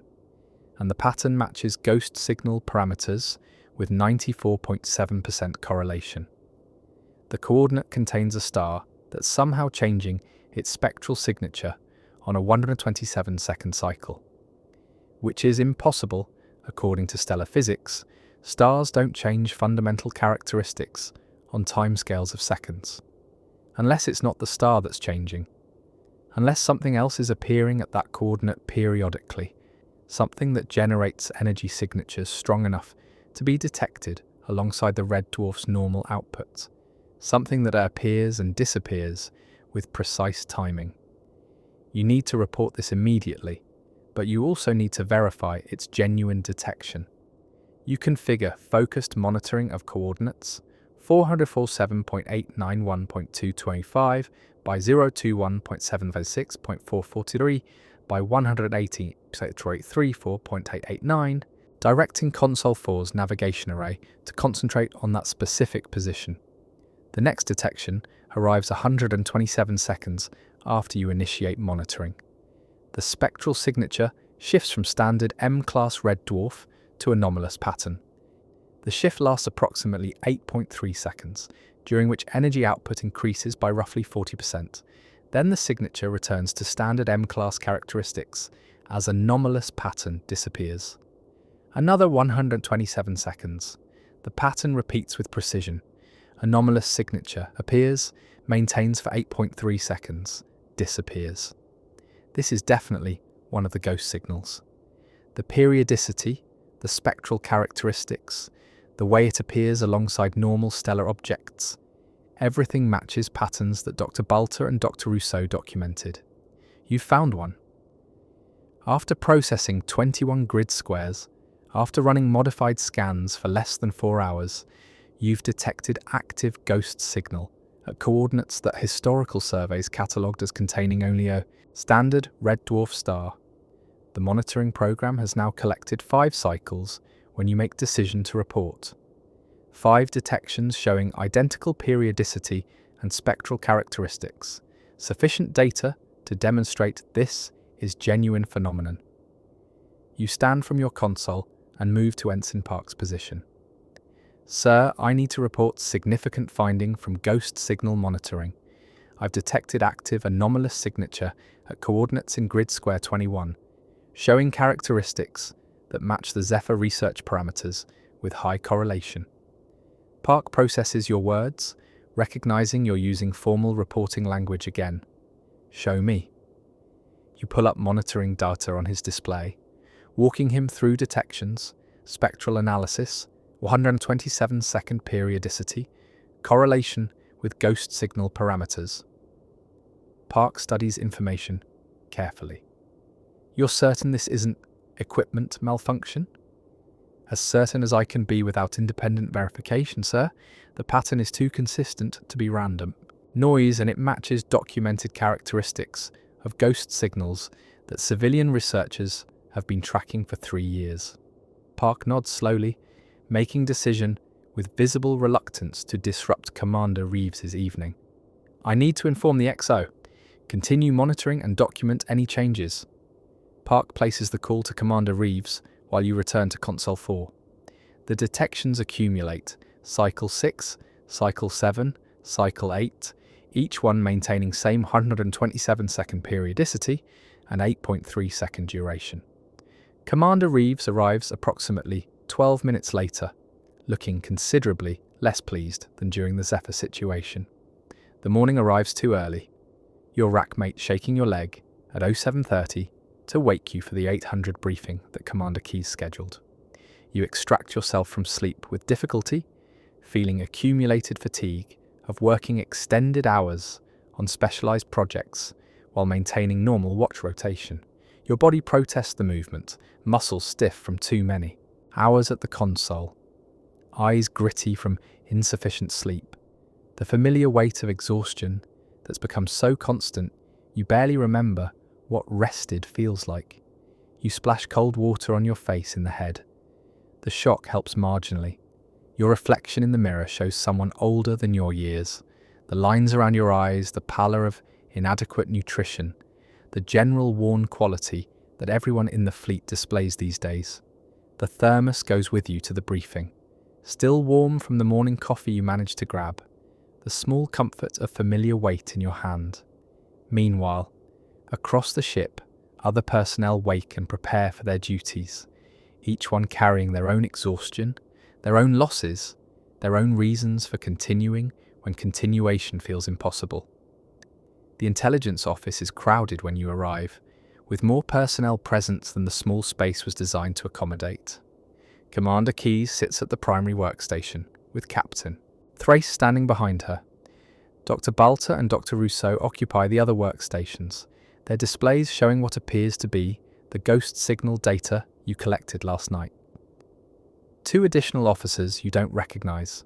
probably fleet intelligence personnel assigned to other vessels, but connecting remotely via secure communications, appear on the video displays mounted on the walls. "Good, everyone's here," Keyes says when you enter. "Cadet, excellent work last night, detecting active ghost signal. Your monitoring data confirms that these phenomena are still occurring post-fall, and that they show the same characteristics Dr. Baltar and Dr. Rousseau documented in their research. I've briefed Fleet Intelligence, and they've authorized expanded investigation to determine whether these signals can be decoded and whether they represent strategic threat or opportunity."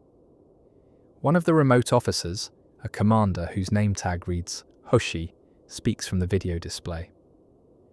The mathematical structure that the cadet identified in the signal encoding is consistent with deliberate information transmission. Fleet Intelligence has cryptography specialists analysing the patterns, but we're working blind without understanding the encoding methodology. Dr. Balter, your research included analysis of signal structure. Do you have any insights into how these might be decoded? Balter pulls up technical displays on his workstation, showing frequency analysis and mathematical modelling. Our preliminary work suggested that the signals use nested frequency modulation with what appears to be error correction encoding embedded in the carrier waves. That's sophisticated communication methodology, more advanced than standard colonial approaches, but sharing some fundamental mathematical principles. If we can identify the base encoding structure, we might be able to extract the transmitted information even without understanding the technology generating it. "How long would that take?" Captain Thrace asks. "Impossible to estimate accurately. Could be days, could be weeks, could be months, depending on the encoding complexity and how much data we can collect.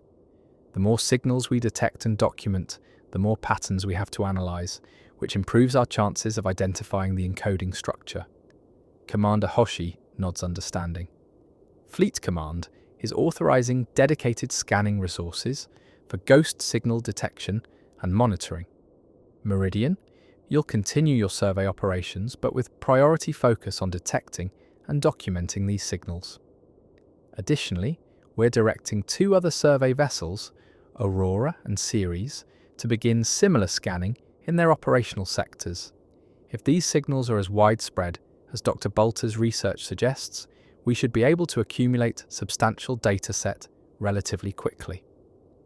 The briefing continues through technical details about scanning protocols, data collection standards, reporting requirements. You're assigned as primary monitor for the Meridian's ghost signal detection work, which means Console 4 becomes dedicated to this investigation rather than to routine navigation verification. The briefing concludes around 0900, and you're released to prepare for afternoon watch when the dedicated scanning work officially begins. The morning passes in preparation, refining the scanning parameters based on last night's detection, coordinating with Dr. Rousseau about optimal sensor configurations, reviewing the Zephyr's research to understand what signal characteristics to prioritize. Around 1100, you receive message on your tablet from Dr. Balter, requesting brief meeting before your watch begins. You find him in one of the observation lounges, small compartments with exterior viewports that civilian evacuees use for what little recreation the Meridian can provide. He's sitting near the viewport, watching stars drift past as the ship maintains its position in fleet formation. "Thank you for meeting me," Baltar says when you arrive. "I wanted to discuss something that I couldn't raise during the official briefing. Something that's more speculation than evidence, but that I think you should consider as you continue this investigation." You settle into the seat across from him, curious about what civilian researcher would want to discuss privately. "The ghost signals we've been documenting for 3 years," Baltar begins slowly, "show distribution patterns that aren't random. They appear more frequently along certain vectors through colonial space. Vectors that align with the legendary path that the 13th tribe supposedly followed when they departed Kobol." The 13th tribe again. The religious mythology that might be more than mythology. You think these signals are markers, breadcrumbs left by people who colonized Earth? I think it's possible. The sacred scrolls describe the tribe's exodus from Kobol as a journey toward a distant star, Earth's sun, according to theological interpretation. If they were truly traveling through deep space over generations or centuries, they might have established navigation beacons or communication nodes along their route, signals that would help subsequent travelers follow the same path, or that would allow them to maintain contact with whatever they left behind on Kobol. But the scrolls are religious texts, not navigation charts. How do you align mythology with actual coordinates? With difficulty and significant uncertainty, Balta admits. But the civilian research community has been working on this for decades, attempting to reconcile traditional stories with astronomical observations, looking for star patterns that match descriptions in the scrolls, identifying possible routes through space that would connect Kobol to hypothetical Earth location. It's not rigorous science, but it's also not purely speculation. And now we have these signals appearing along vectors that some researchers believe align with the 13th tribe's path. The hypothesis is fascinating and frustrating simultaneously. It requires accepting that religious mythology contains actual historical information, that Earth genuinely exists at some discoverable location, that the 13th tribe survived and developed technology sufficient to establish communication networks across the space they travelled through. Dr. Balta, assuming you're correct about these signals marking the tribe's path, what would that mean for the fleet? Are you suggesting we should follow these signals toward Earth?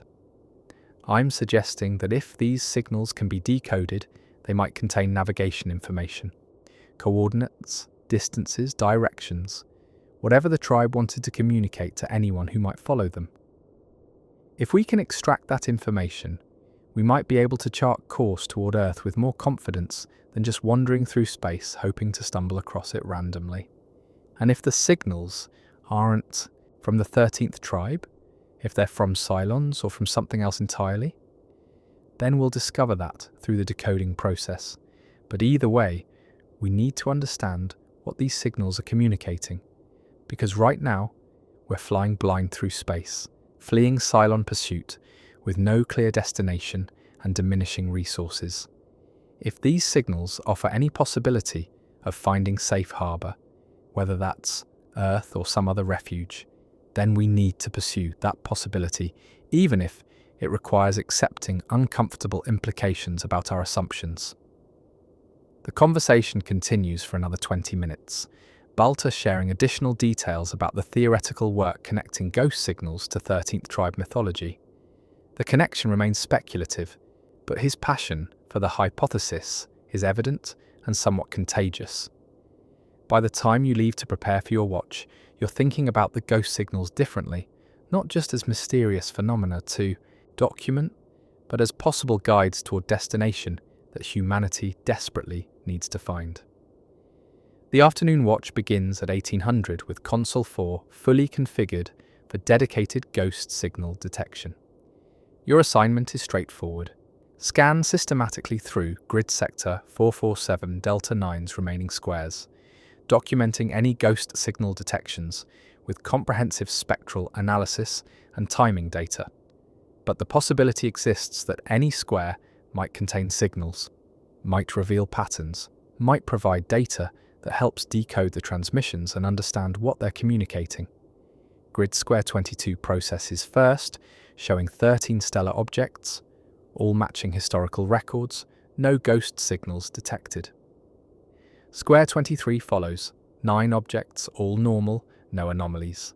Square 24 returns the second ghost signal detection at 1947 hours. The signature appears at coordinates containing what historical surveys catalogued as binary star system, 2 stars orbiting their common center of mass.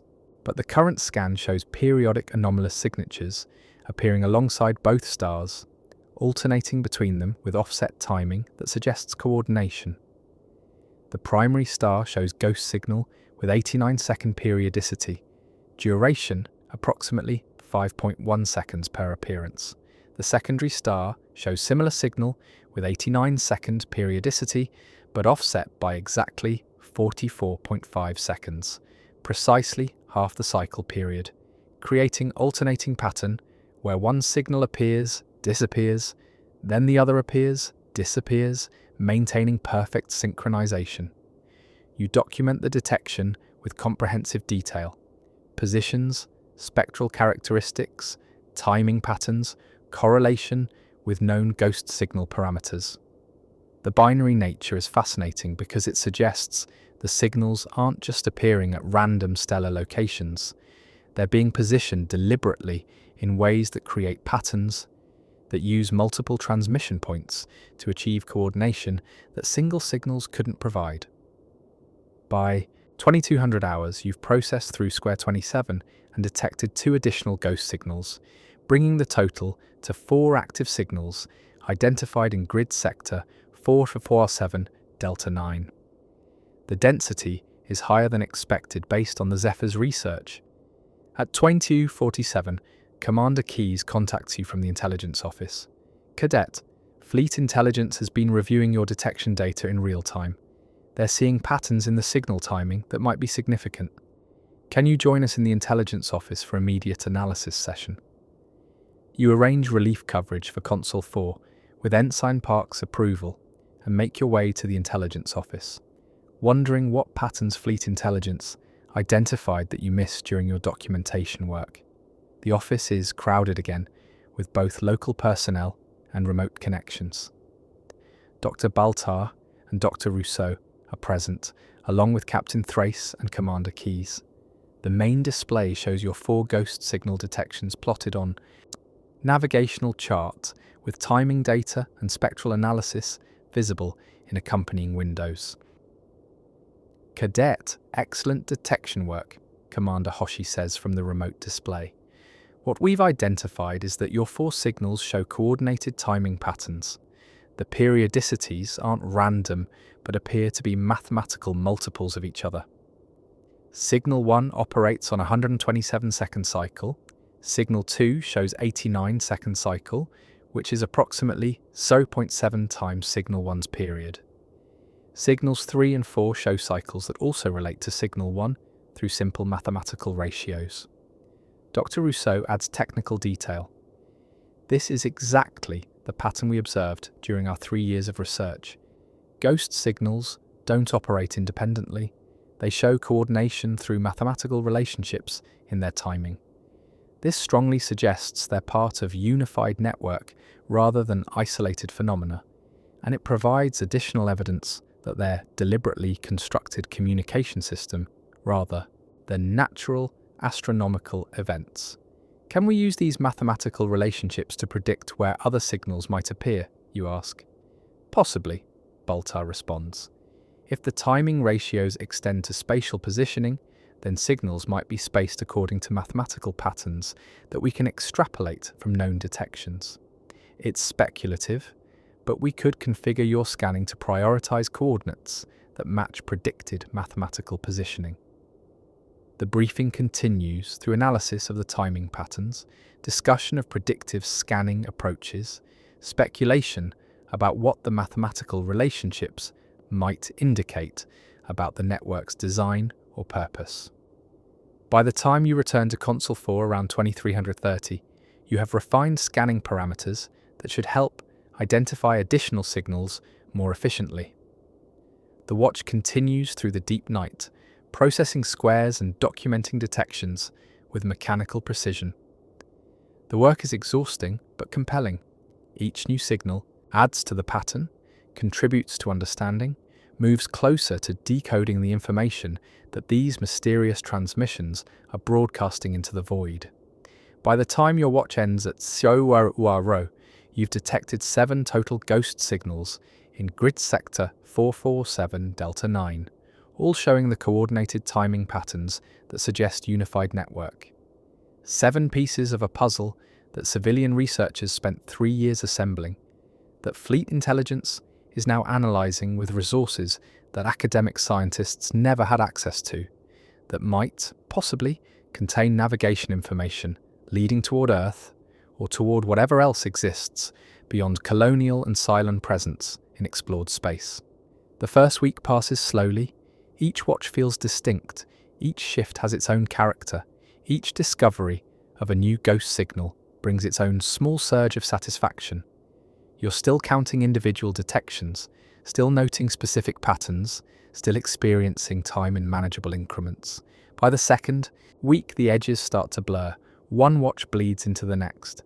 The grid squares accumulate without you consciously counting them anymore. Your body adapts to the rhythm. Wake, watch, sleep, until the cycle becomes automatic as breathing. The meridian processes through grid sector 447 Delta 9 completely, identifying 47 active ghost signals, showing coordinated timing patterns and sophisticated information encoding. Each detection documented with the same thoroughness that found the Zephyr, each one contributing to the pattern that's slowly revealing itself. Your coffee consumption has reached concerning levels. The thermos from your mother gets refilled 6 times per watch now, sometimes 7. The caffeine is the only thing keeping you functional when sleep deprivation starts making the edges of your vision fuzzy. You've stopped tasting it entirely. It's just hot, bitter fuel that you pour into your body to keep the machine running. The calluses on your fingertips have changed texture from so much typing.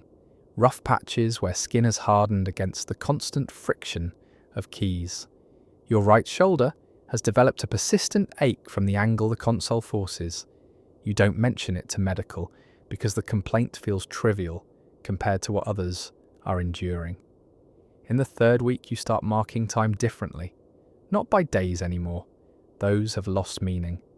You mark time by the coffee stains accumulating on your uniform sleeve. By the way, the CIC lights seem dimmer at 0300 than they used to, though you know objectively they haven't changed. By the deepening shadows under everyone's eyes, you notice small things now. The way Ensign Park's hands shake slightly during shift change, betraying exhaustion he's trying to hide. The pattern of footsteps in the passageway outside berthing compartments. You can identify individual crew members by their gait now, by the rhythm of their movement, the particular temperature that coffee reaches after sitting exactly 12 minutes, which is when you usually remember to drink it. The other survey vessels, Aurora and Ceres, report similar findings in their operational sectors, adding another 63 documented signals to the growing database. Their navigators are probably experiencing the same slow dissolution of normal time perception, the same accumulation of small physical degradations that nobody talks about because talking about them makes them real. Fleet Intelligence establishes dedicated analysis team working full-time on decoding attempts. Dr. Baltar and Dr. Rousseau consult regularly. Their faces show the same exhaustion everyone wears now, the particular hollowness around the eyes that comes from caring too much about work that matters, while your body screams for rest you can't afford to take. The work becomes ritual, sacred in its repetition. You arrive at Console 4. You pull up the scanning parameters, you process grid squares with the same methodical attention that's become as natural as breathing. Each detection logged, each pattern noted, each small contribution added to the growing understanding of what these signals represent. By the fourth week, you've stopped counting weeks. Time exists only in watches, the 6-hour increments that define existence. Past and future have collapsed into the eternal present of this shift, this grid square, this detection. Tomorrow is abstract concept. Yesterday is already fading. There is only now, and the work that now requires. Your dreams, when sleep comes, are filled with numbers, coordinates scrolling endlessly across darkness, spectral signatures that shift and pulse in rhythms you can almost understand. You wake from these dreams more tired than when you fell asleep, as if your mind refuses to stop working even when your body desperately needs the rest. The thermos sits beside your console during every watch. You've developed the habit of touching it periodically, just Brief contact, fingertips against cool metal, grounding yourself in something solid and real. A reminder that this work connects to something beyond the immediate task, that careful attention matters, that your mother's lessons about patterns and thoroughness and paying attention to small things have accumulated into something larger than either of you could have predicted. Around the 5th week, though you're not entirely certain it's the 5th week because tracking has become unreliable, Commander Hoshi contacts the Meridian with significant news. The transmission pulls you out of the half-trance that processing grid square 447 Delta 1234 had induced. You blink, refocus, realise that your coffee has gone cold again without you noticing. The thermos is empty. You don't remember drinking it all. Fleet Intelligence has achieved partial decoding of ghost signal transmissions, Hoshi announces, and suddenly your attention sharpens. The fog of exhaustion lifts slightly as his words penetrate. This is what the weeks of work have been building toward. The signals are definitely encoding navigation information. We've extracted distance measurements and directional vectors from approximately 30% of the documented signals. You lean forward, elbows on console, listening with intensity that makes your fatigue temporarily irrelevant. The data confirms that these markers were established sequentially along specific path through space, with each marker providing information about distance from origin point and direction toward next marker in the sequence. Can you plot that path? Captain Thrace asks immediately. We're working on it. The challenge is that we don't know the origin point. We're detecting markers along the path, but without knowing where the path begins, we can't determine absolute positions. We only have relative positions. Marker A is X distance from marker B in Y direction. Marker B is X distance from marker C in Y direction. To convert that to absolute navigation coordinates, we need to identify either the origin point or the destination point and work backward or forward from there. The origin point would be Kobol, Dr. Baltar suggests. If these are 13th Tribe navigation markers, they would have established them starting from Kobol and extending along their route toward Earth. But we don't know where Kobol is, Commander Keyes objects. The location was lost thousands of years ago. The scrolls describe it but don't provide coordinates. True, Baltar acknowledges. But if we can identify enough of the path through the ghost signal positions, we might be able to extrapolate backward toward probable origin points. The markers show directional progression. Each one points toward the next in sequence. If we trace that progression backward through the detected markers, we should eventually reach coordinates that represent the origin of the entire network. The analysis shifts to focus on directional patterns, attempting to establish sequence of markers and identify the progression that might lead backward toward Kobol or forward toward Earth. The work is painstaking. Each marker must be analysed individually. Its relationship to neighbouring markers must be established, and the overall pattern must be assembled from fragmentary data collected across dozens of separate detections. You continue scanning through this period, providing new detections that help establish the pattern more comprehensively. Each signal you document adds another data point, another piece of the geometric framework, another potential link in the chain, connecting Kobol to Earth through 3,000 years and unknown distance. Around the 7th week, breakthrough arrives from unexpected direction. One of the civilian evacuees aboard the Meridian, an elderly woman named Alosha, who serves as spiritual counselor for the refugee community, approaches Commander Keyes with information from religious texts that might be relevant to the investigation. The scrolls describe the path to Earth using symbolic language, Alosha explains during hastily arranged meeting. But some scholars believe the symbols correspond to actual astronomical features, constellations visible from Kobol, stellar landmarks that travellers would use for navigation. If we can identify which modern star patterns match the scroll descriptions, we might be able to determine Kobol's location relative to colonial space. Dr. Baltar pulls up star charts, comparing them against the descriptions that Elocia provides from religious texts.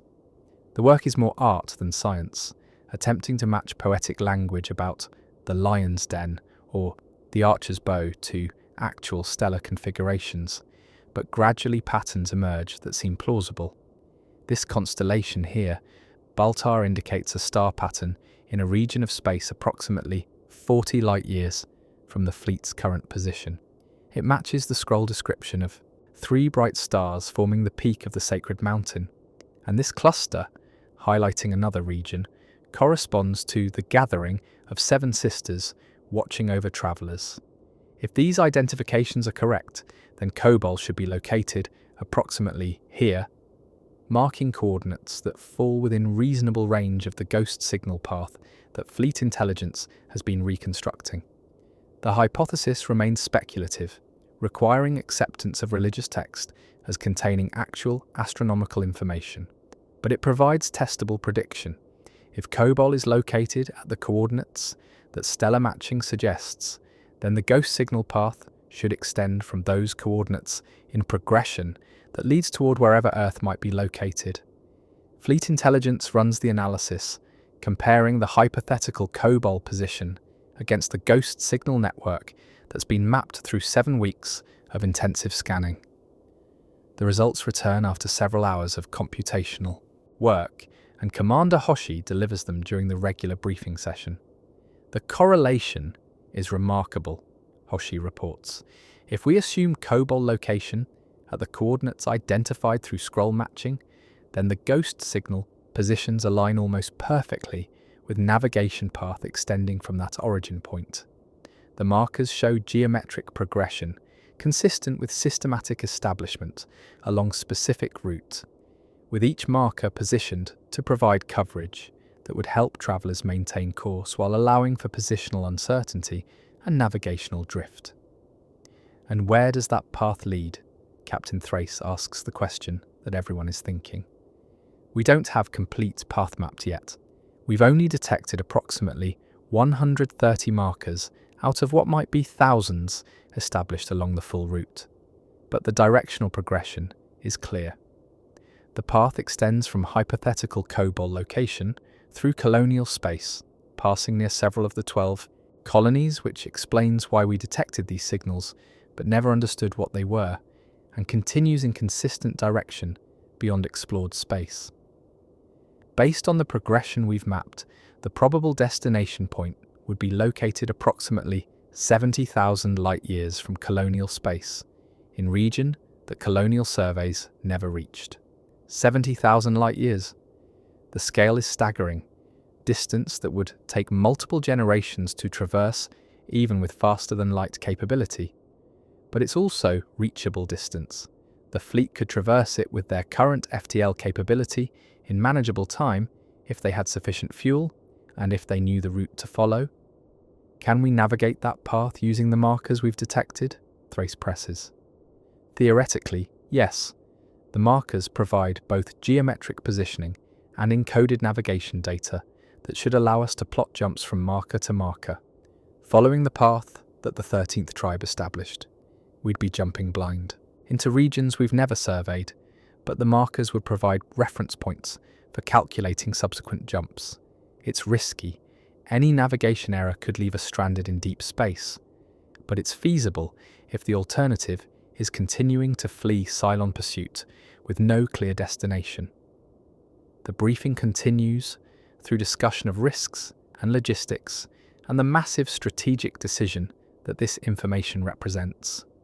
The decision process continues for 3 more weeks, while Fleet Command evaluates options and while intelligence refines the navigation data extracted from ghost signals. You return to more routine duties during this period. The intensive scanning work shifts to dedicated analysis teams while you resume normal navigation verification, processing grid sectors and confirming stellar positions with the thoroughness that's become your trademark. But the work feels different now. You're not just confirming that stars remain where they've always been, you're aware that space contains mysteries beyond what colonial science understood, that the void between stars holds infrastructure established by people who travelled through darkness toward distant hope. That thoroughness in routine tasks can reveal patterns that change strategic understanding. The Zephyr rescue feels distant now. That was 2 months ago. 9 lives saved from damaged ship broadcasting to emptiness. But it connects to everything that followed. The ghost signal detection, the navigation network revelation, the possibility that Earth exists at reachable location if the fleet has courage to follow path established by ancestors who fled Kobol 3,000 years ago, seeking refuge that they named Earth. Around the 10th week after your initial detection, Fleet Command makes their decision. Admiral William Adama, commanding officer of the Battlestar Galactica and senior military authority for the fleet, announces the new strategic direction during fleet-wide address that every ship will receive simultaneously. People of the fleet, Adama begins, his voice carrying the gravitas that command requires during momentous decisions. For 2 months, we've been investigating signals detected in deep space. Signals that analysis has revealed to be navigation markers established by the 13th tribe during their exodus from Kobol. These markers show us a path, a route toward Earth, toward the destination that our ancestors sought when they left Kobol seeking new home. This path requires faith. Faith that Earth exists. Faith that markers established 3,000 years ago will guide us truly. Faith that our ancestors succeeded in their journey and established civilization that might welcome the remnants of the 12 colonies. But we've already taken so much on faith. Faith that we'd survive the fall. Faith that running through space would keep us ahead of Cylon pursuit. Faith that somewhere in the universe exists refuge for humanity. I'm ordering the fleet to follow the path that these markers illuminate. We'll navigate from marker to marker, following the route that the 13th tribe established, moving toward coordinates where analysis suggests Earth might be located. It's not guaranteed safety. It's not promised salvation, but it's direction, it's purpose, and it's the best hope we have for finding home. The address continues through operational details about navigation procedures and jump sequences and the systematic progression that will carry the fleet along the ghost signal path toward its terminus 70,000 light-years distant. But the essential message is clear. Humanity is no longer wandering aimlessly through space. Humanity is following path toward destination that might actually exist. Your role in this decision is small but real. Your thoroughness detected the Zephyr's beacon, which led to rescue that recovered civilian researchers whose data enabled fleet intelligence to understand what ghost signals represented. Your scanning work documented signals that established the navigation framework. Your analysis contributed to decoding attempts that extracted coordinates from encoded transmissions. One navigation cadet, processing routine verification work during graveyard watch, noticed anomaly that others might have dismissed, and that noticing that thoroughness contributed to chain of events that gave the fleet direction when direction was desperately needed. The first jump along the ghost signal path occurs 3 days after Adama's address. The entire fleet coordinates their FTL drives, calculating jump that will move them from current position to coordinates where the nearest navigation marker has been detected. The jump is routine technically, but momentous strategically. Humanity taking first step along path that might lead to Earth, or might lead to nothing but continued exile. You're at Console 4 when the jump occurs, monitoring navigation systems and providing verification that the fleet emerged at correct coordinates. The jump executes flawlessly, the meridian emerging exactly where navigation calculations predicted, and immediate sensor scans confirm presence of ghost signal at the expected position. Navigation marker maintaining its patient broadcast, timing precise to the second, exactly as the 13th tribe positioned it 3,000 years ago. Navigation marker confirmed, you report to Commander Reeves. Signal characteristics match predicted parameters. We're on the path. The phrase carries weight beyond its technical meaning. We're on the path, following route established by ancestors, moving toward destination that might be myth or might be reality. Taking action based on faith and analysis, and the hope that thoroughness in small tasks can accumulate into significant outcomes. The fleet settles into new routine over the following weeks, jumping from marker to marker, following the path through space, moving systematically toward the distant coordinates where Earth might wait. Each jump brings new marker into detection range. Each marker confirms the path's validity. Each confirmation reinforces faith that this direction is correct, that Earth exists, that humanity's exodus will eventually reach destination worthy of the journey. You continue your work at Console 4, processing navigation verification and monitoring ghost signals with the thoroughness that started everything. The work is routine but meaningful. Each task completed properly contributes to fleet operations. Each anomaly investigated thoroughly might reveal information that matters. Each watch stood carefully helps maintain the infrastructure that keeps 50,000 people alive and moving toward hope. Months pass. Not the quick, cinematic montage, kind of passing where time compresses into convenient narrative. The slow kind. The kind where every watch is experienced fully, every shift endured completely, every hour of exhaustion felt individually even, as they accumulate into weeks and months that blur together in retrospect. The fleet jumps along the ghost signal path with systematic precision, each marker bringing them incrementally closer to the distant terminus where analysis suggests Earth might be located. The journey is measured not in days or weeks, but in the slow accumulation of jumps, each one carrying humanity further from the destroyed colonies and closer to destination that remains uncertain but reachable. You stand watch at Console 4 during these months, processing data and monitoring signals and maintaining the routines that constitute your contribution to humanity's survival. The work is unglamorous and often boring. Routine tasks executed with precision, anomalies investigated when they appear, reports filed when required. Your coffee has gone cold again. It's always going cold. You've learned to drink it at whatever temperature it happens to be, because waiting for it to be the right temperature means it never gets consumed at all. Small adaptations to circumstances that can't be changed. The accumulation of compromises that survival requires. But you understand now what Commander Reeves meant when she said the work matters. The thoroughness that saved 9 lives aboard the Zephyr. People who are alive today because you investigated an anomaly instead of dismissing it. The attention to detail that detected ghost signals in coordinates others had surveyed without noticing anything unusual. The systematic approach that enabled fleet intelligence to decode navigation information from transmissions that had been broadcasting for millennia without anyone understanding their purpose. All of that emerged from routine work executed carefully during graveyard watch while others slept. From choosing thoroughness when thoroughness wasn't required.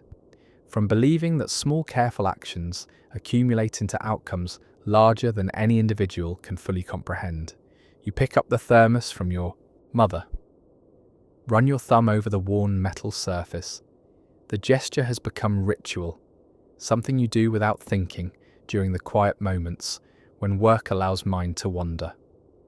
She taught you about patterns, about paying attention to details that others missed, about the mathematics of small things accumulating into significant outcomes. You wish she could see what her lessons produced, what her thermos accompanied through the watches that mattered. But she's gone, like billions of others, like the colonies themselves, like everything that existed before the fall, reduced humanity to 50,000 refugees fleeing through space in ships that were never designed for permanent habitation.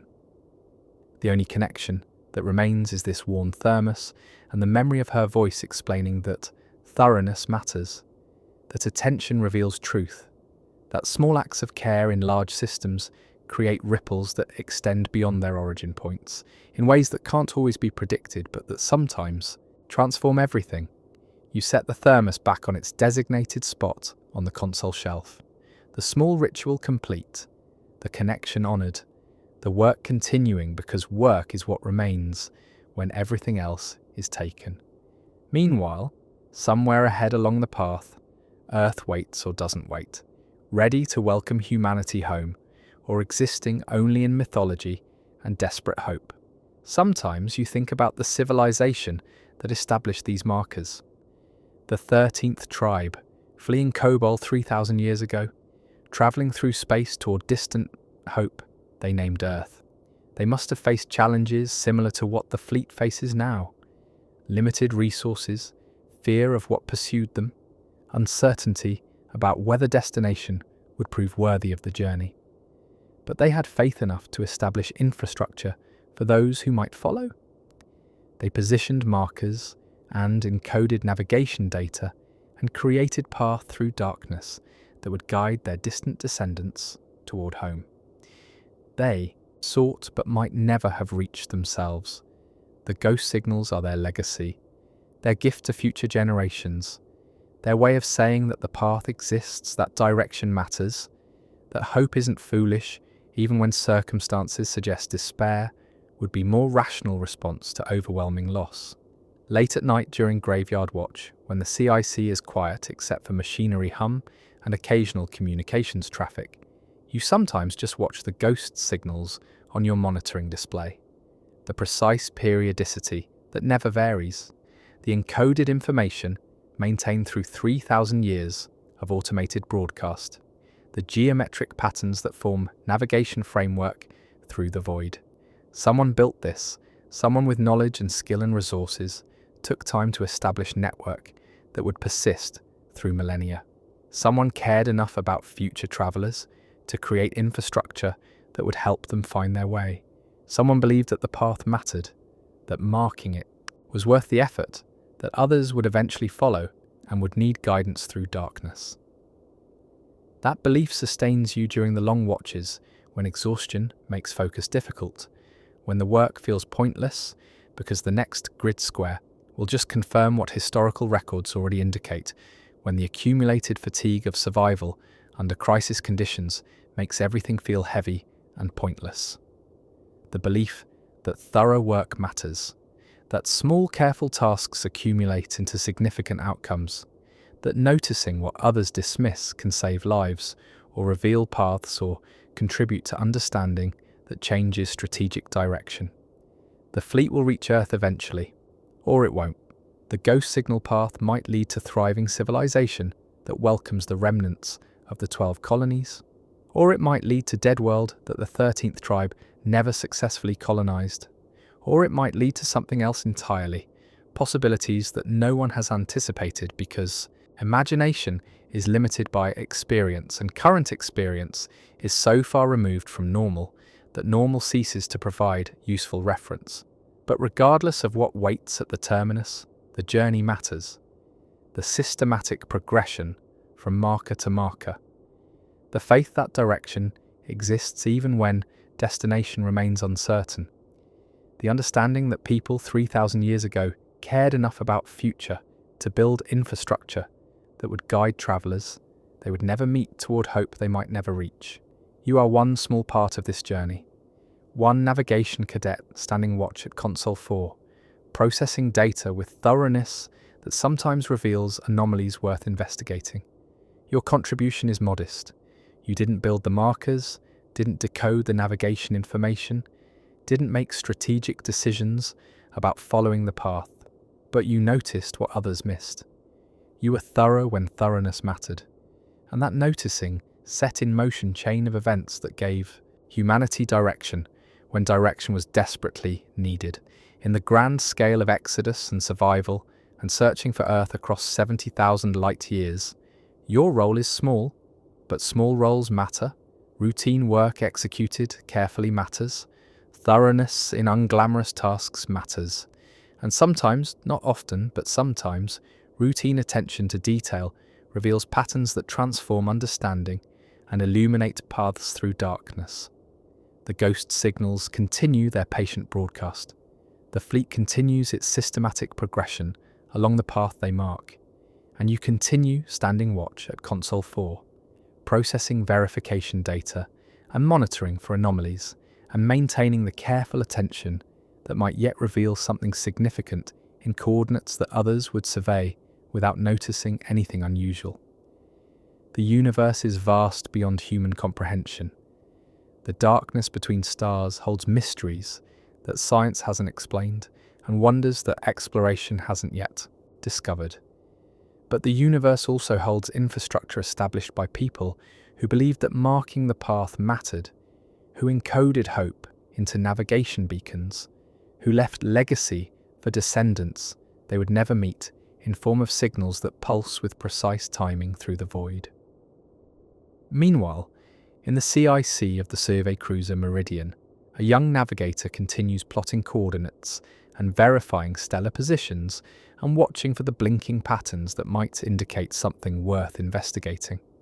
The work is routine, the watch is quiet, and in the steady rhythm of careful attention to mundane tasks, there exists the possibility that thoroughness might matter, that noticing might save lives, that paths through darkness might be illuminated by people willing to see what others dismiss.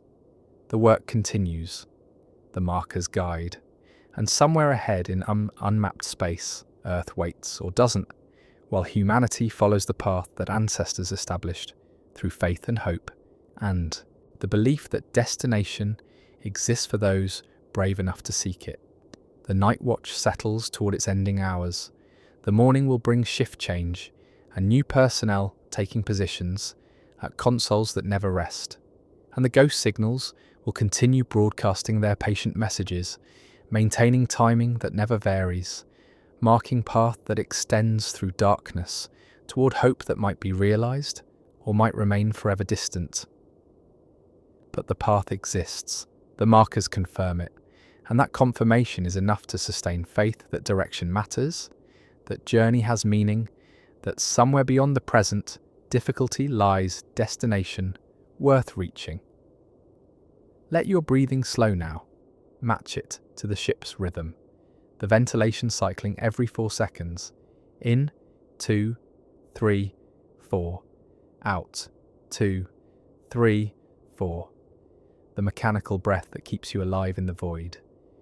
Your body sinks deeper into whatever surface holds you, the mattress or couch or chair becoming softer with each breath, the weight of gravity pulling gently downward. Not unpleasant, just pulling, like the ship's artificial gravity that your body has learned to trust even though it's manufactured rather than natural. The thermos sits on its shelf. Cool metal in darkness. You don't need to touch it anymore. Just knowing it's there is enough. The connection maintained through proximity, through memory, through the small ritual of keeping it close. She taught you about patterns. Your mother? Back when teaching was a profession and mothers were people you could visit rather than memories you carried. She taught you that small things accumulate. That attention matters. That thoroughness reveals truth hiding in places where others don't think to look. The ghost signals pulse somewhere in the darkness, between stars. You can't hear them. They're not sounds. They're radio frequencies that human ears can't detect. But if you could hear them, they'd sound like patience, like time measured in millennia, like hope broadcast into void on the chance that someone, sometime, might be thorough enough to notice. 3,000 years they've been pulsing. 3,000 years of precise timing maintained by systems that outlasted their creators. 3,000 years of waiting for travellers who might follow the path or might drift aimlessly through darkness forever. But someone noticed. Someone was thorough when thoroughness wasn't required. Someone investigated instead of dismissed. And because of that, humanity has direction now, has path toward destination that might be real. Your breathing has slowed without you noticing. The 4-count rhythm becoming natural, becoming automatic. Your conscious mind no longer needs to count because your body knows the pattern now. Knows how to breathe in sync with the ship's systems. The fleet jumps through darkness, one marker to the next, following path established by people who died before your ancestors were born. following hope encoded in radio signals by civilization that might still exist or might have vanished millennia ago. But hope persists because humans persist, because thorough work matters, even when outcomes remain uncertain, because paying attention sometimes reveals that the universe contains more than emptiness and threat. Sometimes it contains paths, sometimes it contains gifts left by those who came before, for those who come after. Your eyes are heavy now, not forced, just heavy, the natural weight that sleep brings when body is ready and mind is willing. The comfortable darkness behind closed eyelids that's safe rather than threatening. Console 4 will be there when you wake. The monitoring programs will continue logging data while you rest. The ghost signals will maintain their timing with mechanical precision that doesn't require your attention. The work will wait because work always waits, and because you can't stand watch forever without the rest that makes watch standing possible. The ship hums around you. Life support, maintaining temperature and pressure and oxygen levels in the narrow ranges where human biology functions. Artificial systems doing work that planets use to do naturally. Engineering substituting for nature in places where nature never intended humans to exist. But humans exist here anyway, because humans are stubborn. Because when everything is taken, what remains is refusal to surrender. What remains is thorough work executed carefully in quiet moments when nobody important is watching. What remains is attention paid to small things that accumulate into outcomes larger than any individual contribution, but dependent on those contributions nonetheless. Let sleep come now, not fighting it, not forcing it, just allowing it. The way water flows downhill, the way warmth diffuses through cold, the natural progression toward rest that body needs and mind has earned through another watch stood carefully. The path extends through darkness toward earth or toward nothing. Either way, the journey continues. Either way, thorough work matters. Either way, you've contributed something worth contributing. Lives saved, patterns revealed, paths illuminated through darkness that might have remained hidden if someone hadn't been patient enough to notice what others dismissed.